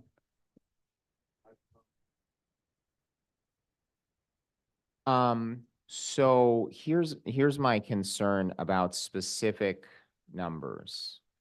So what Julio just suggested, I think they're all thoughtful suggestions, but I guess my overall question is, with so many unanswered questions about the economics of the project, about the underlying economic reality of building this kind of a development, can that meaningful conversation, and also we're being told that there simply has not been for years a public or transparent conversation regarding what this site could host, how it would be built, how it would be financed from either direction, from either the fully affordable direction or from the developer direction. At least we're not being given any information to suggest that there was a public transparent discussion. I feel like doing that discussion during ULURP, which is a legally, a clock has already started. Every phase of this has a time limit. Why should that conversation and that negotiation take place during ULURP? Shouldn't that kind of a conversation take place outside of ULURP when community members and developers have the chance to engage with one another publicly and transparently? And I don't think that the board right now in its conditions or in its position right now should be recommending specific, for example, AMI changes or height limits, because I think that we're not in the position right now to say, well, this could be 40% or 80% or 55%, or it should be 8 stories, 11 stories. I'm not saying any of those are a bad idea, but isn't that the conversation that people should be having publicly and transparently outside of this ticking clock of ULURP? So I would advise against us having specific recommendations and instead call on this board to ask for, ultimately, I think the proposal should be withdrawn. This came up during Industry City, the rezoning that took up an enormous amount of this board's industry for years. The developer theoretically, Industry City did withdraw its application and then theoretically engaged in more community hearings and then came back with a proposal. So I would urge the board to think about that. Do we want right here to peg ourselves to some sort of specific goals, or do we want to stand for the principle of these projects should be the product of public conversations before they even enter the ULURP process? And I also just want to end by saying that I do want to throw my support behind more housing construction and more affordable housing construction. And there are always going to be some people who are unhappy with a particular project on their block. And I do think it's important for us to stand with the principle that we do need more housing and we do need more affordable housing. The question is where and when and how it is built and developed. So those are my thoughts. Thank you very much. Donna, so just to clarify, are you asking for a change in ULURP to include more community input before the process? Because that can be a condition that we Oh, state. well, I would support that, but I guess what I interpreted is, what I'm concerned about is if we were to do a condition where we said, well, one of our conditions is that this should go from 25% AMI to 40% or even 80%, absent the community conversation, which we're being told never took place. I mean, it sounds like we're being told that there was no public conversation. There was a private, behind the scenes, multi-year development plan. But also, I should say, and this is my concern, we're being told that there was an alternative, 100% affordable alternative. And I just want to say, during the hearing last week, and I'm going to try to wrap this up, I texted somebody during the hearing when we were being told about Catholic Charities, and I said, this is astonishing. We're being told that it's easy to do 100% affordable, that the developer is just there, they're well capitalized, they're ready to do it. And I'm very skeptical about that too, because is there evidence for that? I would love for that to happen. There are dozens of vacant lots just in this neighborhood. I've counted them all. I have them on a spreadsheet. I would love to show it to you. There's 3 down the block, vacant lots. If it's that easy to do 100% affordable, why aren't we doing 100% affordable all over the district? I would like to know. I think we can probably do a lot more, but I'm concerned by the assertions being made on both sides, because at the end of the day, these projects or these processes can either be empowering or not empowering. And I think unless we publicly share information and engage people in these conversations, we will just go through this process, as Antoinette said, again and again on every new site, and we'll never get the knowledge and the input and the empowerment that we should be developing, a collective sense of knowledge and awareness of how these things can happen and how they can be brought to our community. So that's why I'm concerned about including specific conditions, because I think it would prevent us from advocating for a new public process outside of ULURP, which could mean withdrawing this from ULURP and starting over, as was just said. All right. Would anyone else like to speak? Sure, Cavino, come on up.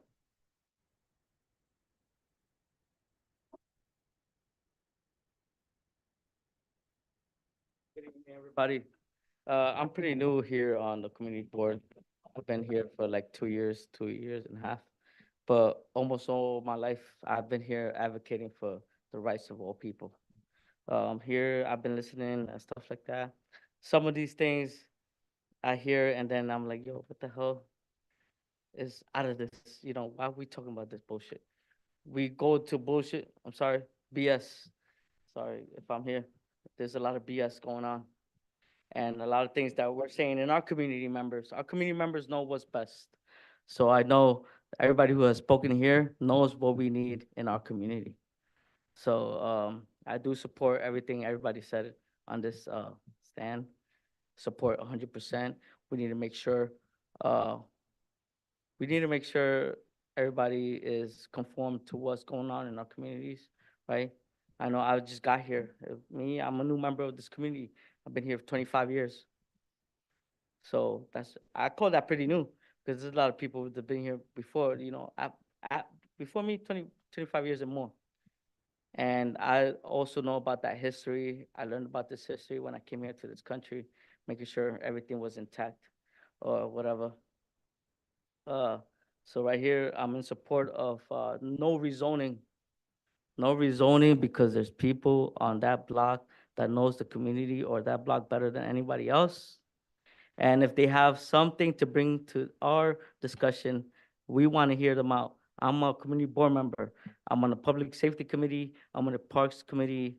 I'm always running around, going around after work, driving, going everywhere, because I know my community. I want to speak to my community members. And that's the only way. We are the first people that the community members touch upon, right? We are the first, because supposedly they depend on us to speak to our elected officials, right? So it's our job and our duty to communicate with everybody in our area to make sure we better our communities. And I don't think developers over here, I'm okay with developers too. Anybody wants developers, we're okay with developers. But we can't make sure that developers are on top of the backs of the people, hardworking people, middle class, low class, middle class. We're trying to get up upon, on top, but we can't do that. We cannot do that. And sorry, I might not try, sorry, maybe I can't communicate my words to you guys. And sorry, because it's what I'm, like, maybe the second, third time speaking to the community. But I love everybody. I know we love each other. Please, we gotta make sure our community is as attached or involved in what happens here. And I know the developers is not looking out for everyday Americans. The middle class is suffering right now. And I'm upset. My family's feeling it. I know everybody and every family in America is feeling it. And it's upsetting, really upsetting. But let's make this community better. Let's start here. Thank you, Gabino. Okay.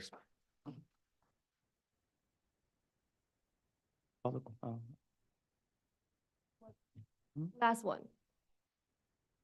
I didn't see the hand. I'm sorry. No. Oh, yeah. Oh, sorry. This is committee, yeah. There's a motion on the floor. There's a motion on the Right. floor. Sorry. The motion, one second, Maria. The motion is to disapprove with comments. And some of the comments were the ones that I suggested. And if others have additional comments that they'd like to add, we can do so. Other board members, committee members, yes. Sure. Goes, let me read this because this is better handwriting, better writing.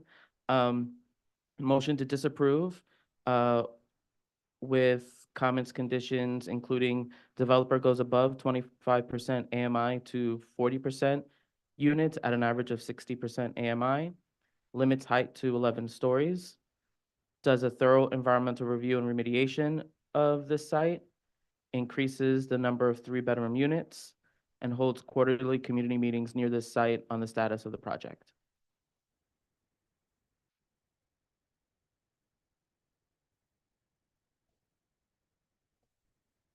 She's a committee member, yeah.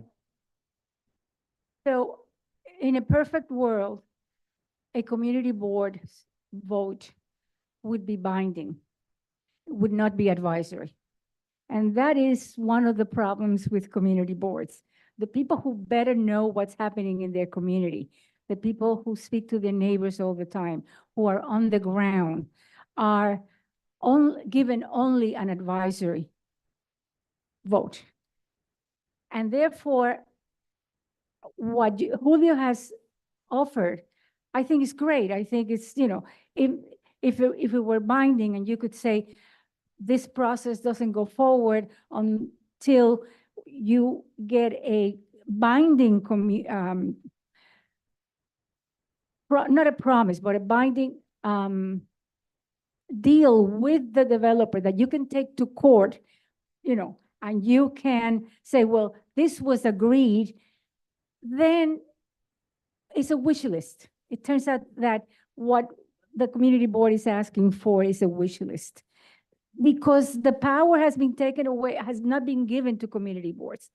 So the only time, and this is not perfect either, that a community board can really have any chance of stopping the process and impacting the view and the respect of those that come afterwards is by saying no as a community, led by the community board, because that's the voice of the community, is the community board in a process like this at the beginning. And I would, you know, I think everybody would love community boards to be able to say these conditions and those conditions would be legally binding. Unfortunately, that is not in our power, in the power of the community board. It is a non-binding, it is an advisory. And the only thing you can say is no, because how many times have we seen all those conditions go out the window? Because it is an advisory. So strengthen the advisory aspect of the vote and saying no until everybody comes back to the table and it is further clarified, and more people can come out and speak up to this. And that would be my point of, that's my point of view. That would be, it is. I see Antoinette online. Antoinette?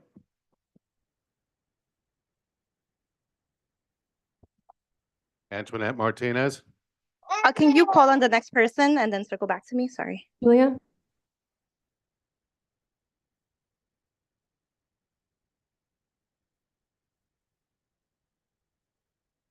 Again, new to the process here, but if we're talking about the motion that was just introduced, I do not support that motion. It is not representative of the literally hundreds of testimony I just read through today. And I think that's doing a real disservice to the people who took a lot of time and effort to get engaged on this, despite the complete lack of community engagement.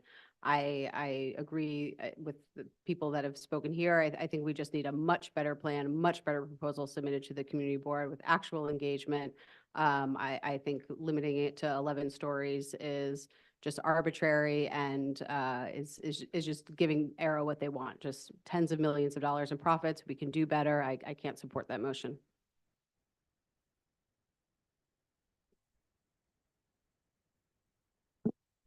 You ready, Antoinette? Yeah, please excuse any baby screams. Julio, I had a quick question regarding the recommendations that you sent over. Were those crafted in conjunction with any community members from Windsor Terrace? So those recommendations were based on the feedback that I heard here tonight, as well as some comments either in public, at the public hearing, and in testimony. Okay, because I'm just curious if we're just coming together as a committee now for the first time. And I feel that overwhelming I feel I can't speak for everyone, but for my stance, folks in Windsor Terrace and in the community are really against this proposal. And I feel that as a committee, it's really hard for us to come together to raise recommendations. I think that needs to come from folks who have been organizing there, for them to say what should and should not be included. And I don't feel comfortable raising those recommendations. I feel that our strength can be saying simply no, and then that will leave the door open for the developers to come back and meet the community.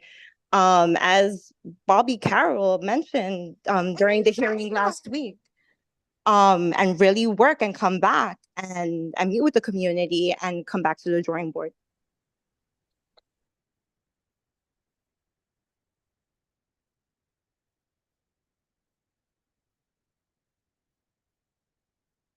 I withdraw my support of the motion. Katie? Yeah, I just I wonder if this is a bit of a semantics, and I'm just gonna say that I think I want to offer that I think the committee can vote no and then say all the things it stands for. That's the record. That's a record that goes back. It's a record that's in the public record on all of the items that people are talking about. And that's, again, this is like just more substantial on being able to communicate back what is important. And so again, we can't get into the specifics of the things that have been offered up as part of the no with conditions. But I just do think that's a way to have an official record back, so that you can hear what the land use committee thinks when it gets presented to the full community board, and then gives the community board a chance to learn and engage when they have to take a vote. Thank you. Pat? Pat? Hi, I'm after reading all these testimonies and just listening to what Katie said, I'm in the agreement to vote no without conditions, but list what our reasons are for saying no. That's how I feel about this whole thing. Thank you, Pat. With Joan's removal of her support for the motion, I withdraw my motions for comments. And I believe Diana has a alternative to propose. Yeah, I think everyone here knows that the ULURP process is flawed precisely because community engagement doesn't begin until the plan's already figured out. And I think this is an opportunity for us to start from the beginning. So I'm going to recommend that our condition is that we do a community engagement process that creates a working group that has periodic public meetings as to it, to update everyone and to get public input, and that Arrow work with us in conjunction in order to make a plan that serves this community and also, you know, helps them break even. I like that. On the ULURP, that would be That a would be a no. no with condition. And the Yes. condition is further engagement. Jeremy, and yeah, 1, 2, 3. Microphone, please.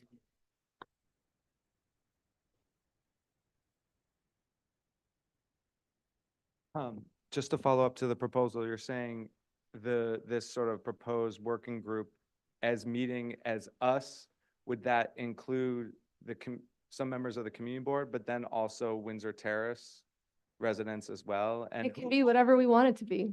And so you're saying that we would define that working group with Windsor Terrace, with the elected officials, as to what this working group would look like without any sort of stipulation over, you know, how many members or. Sorry, I don't know how to answer that question. Yeah, well, I mean, I think that the important thing is to emphasize that the voices of Windsor Terrace residents who are impacted are seen in this working group, and that they have you know, a proper seat at the table, and that also, of course, that, you know, the community board has some seat, but that I feel like it, excuse me, should be weighted more towards the Windsor Terrace residents and people who are impacted the most by the rezoning. Yeah. Oh, sure, come on up. Sorry, and then we'll go online after him. Sorry, I got things in order. Okay, Damien's next. Poppy. Hey y'all, sorry that I can't be there in person. Unfortunately, I am stuck with school. I know I joined a bit late, but given that there was a withdrawal of a motion, a new motion, would this mean we would we will continue doing a public basically a public hearing with the community involved to see what we all want as a community, even though we have gotten more than 200 testimonies from people who want us to just disapprove it in general and ask for more affordable units at lower AMI, or what? Like, I'm a little confused with this new resolution. Damien, the proposal is that the developer does more, let me not say the developer, the owner of the site does more further community engagement with Windsor Terrace residents for their proposal and resubmit after those conversations and hearing from the residents and testimony of the community. So right now, it's for us to submit that to our ULURP in our step of the ULURP process. And then unfortunately, it will still have to continue to the borough president's office, to DCP and the city council.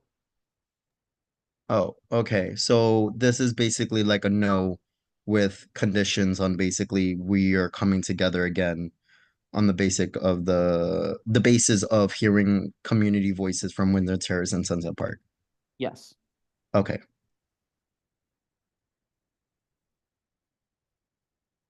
Is there a difference, just a clarification, a no with reasons versus no with conditions? Are those different things? They're about the same thing. So what Pat was saying before, vote no, but list our reasons for voting no, that is the same thing as voting no with conditions? Yes. Okay, so Chair, are you saying that you're asking for the developer to withdraw this from ULURP, to pull their application?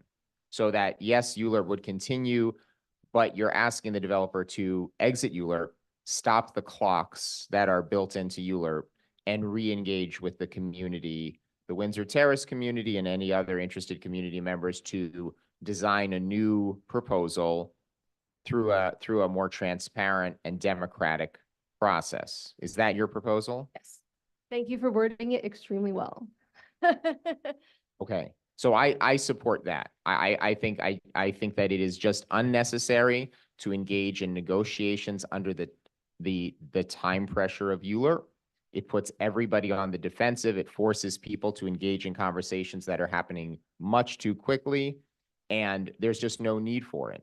Why not withdraw the application, go back to the community? It seems that clearly although there are people that support this, and I think their opinion should absolutely be respected. I'm just looking in the direction of somebody who said that, and I think the opinion should be respected. It seems like the majority of people who have weighed on this are not convinced that this is a good procedure or this is a good proposal.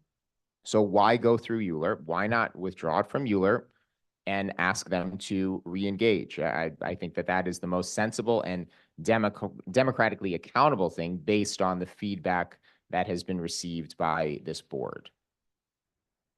Now, yeah, go ahead. I believe the motion still needs a second. I'll second. I see, yeah, what? All right, Damien is up, or, okay. Damien, you can unmute. Yeah, I mean, my answer was already kind of answered from Julio, but I definitely do support this new resolution to ask Arrow to withdraw until we hear more from community members. But I do stand on a hard no from this proposal, only because it's not really giving working class residents affordable housing. It's more of like giving upper middle class and the rich more housing. To know that some of these affordable housing will be available to those who make an income of more than 6 figures, which obviously a lot of working class people in Sunset Park do not make that working income. And to know that only 24 units will only be available to those of us, to those who are making less than 60,000, when majority of not majority, well, there's less than 18,000 people in Community Board 7 who make less than that makes less than $60,000. So even though we're asking for more affordable units, it should be more affordable units at a lower AMI, so we could help those 18,000 people who should deserve a better housing to have an opportunity for this site and not for the upper middle class or the rich. Thank you.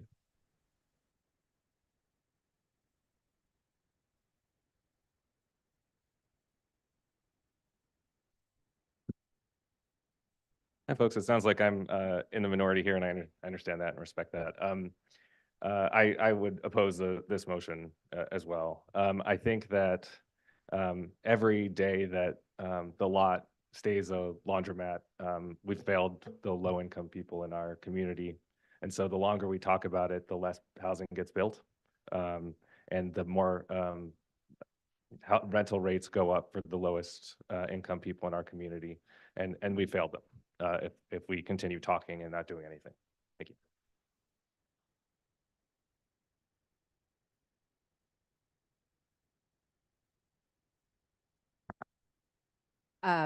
I do just want to note that Arrow's had 2+ years to have had this engagement and they elected not to. So that was, and that's all the community is asking for them to wait a couple more months to do that engagement. They did not do that. And I do just want to be realistic and manage expectations. And so I support the motion. But ULURP does have charter mandate procedures. So you're relying on the goodwill of a developer to listen to the community board. I hope that they do so that we can get to a great outcome on this project. Absent that, I think the working group should still, and this is more off the record, but the working group that requirement should be upheld by Councilmember Hanif and Borough President Reynoso to have that working group and engagement with or without the ULURP, proceeding. There's still clock and runway ahead of us, but my preference is, of course, for the ULURP to be paused so that meaningful engagement can take place and an application that the community supports can be presented, and then everyone can have win-win-win on a project that we all support, more housing, more affordable units, and championing and supporting our elected officials as they advance in their work here in New York City. Thank you. I'd like to call the question, which is parliamentary for I'd like to vote. So the vote is called. The motion is to oppose the three applications, because there are three, am I correct? Yes. So it would be to oppose all three? Yes, sir. Okay, so a yes vote means you oppose, and a no vote means you do not oppose. Remember, you're voting on the motion, not the project. So Diana Gonzalez? Wait, go over that. So again. yes means, Yes is no. and yes, no is yeah, yes? no, don't say it like that. They This is talk- all about the motion. This is not about the building. So yes, I oppose this. Okay. Or no, I don't oppose this. Yes, I oppose this. Thank you. You may want to say it like that. Joan Body. Yes, you oppose this. Thank you. I oppose the project. Wait. Yeah, so sorry. yes, yes is approving the motion on the floor. Yeah. The motion on the floor is to disapprove. So Diana's vote I'm was in the voting to affirmative. Disapprove, which is an affirmative vote. Yes. Julia Yes, Melzer conditions. Harris. Thank you. Nicholas Jackson. Thank you. Jeremy Kaplan. Thank you. Antoinette Martinez.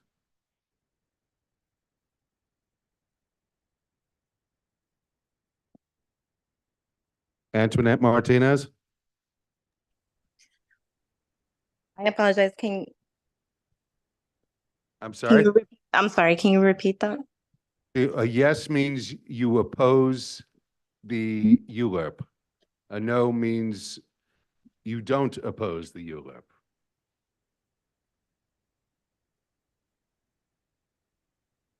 I'm sorry. Can you repeat that again? I apologize, everyone. I got. So a I'm yes child. means a Mhm. yes means you oppose the proposal. Yes, I oppose the proposal from the developer. Thank you. Thank you. John Santori. Thank you. Maria Roca. Thank you. 7 voted yes to oppose. 1 voted no. Motion to oppose carries.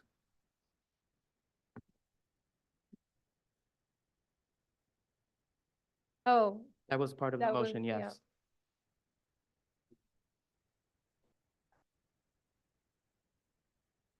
The condition that Arrow Linen does further community engagement with Windsor Terrace residents on their proposal and resubmit their plan after convening several community meetings, and to do more transparent meetings and consider the feedback and concerns of residents. That's with us saying no, we're asking them to retract, yes. Are there any other questions at this time about the process we just did? Sure.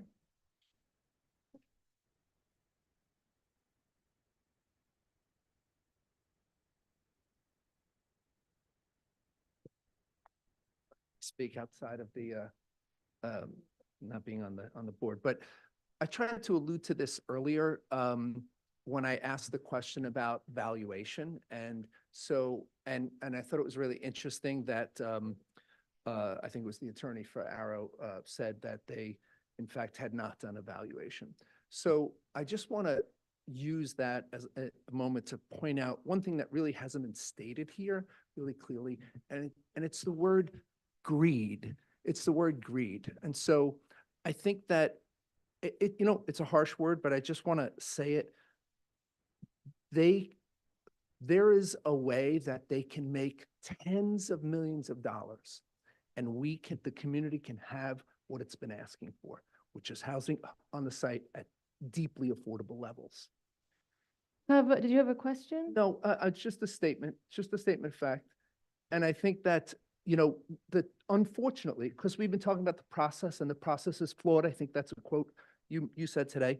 And I think what's really unfortunate about it, and I've learned a lot through this whole process, is that we as a community and the citizens and our elected officials are asked to make a choice that is really about getting crumbs in exchange for probably what would be hundreds of millions of dollars for them if this was approved, as they had asked. So I just think that we should be thinking about that as well. And to me, that is, it's unfortunate that that's how this process works, but that is one way to see it. And I think it's a real perspective and one that should be considered as along with everything else that's been said. And so I want to thank Community Board 7. I think you guys have done a great job under difficult circumstances. Thank So you.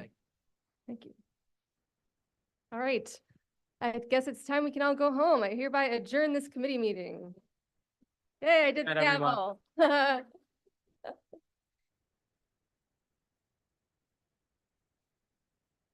Yeah. Yes, yes. Drop me another email tomorrow, because my life is crazy right now, but yeah, at this point, I don't even have the email list of the members. So I will get it from them and I'll share it with everyone. I think what I'll do is I'll create a Google Sheet and everyone can put their phone numbers in too. Yeah.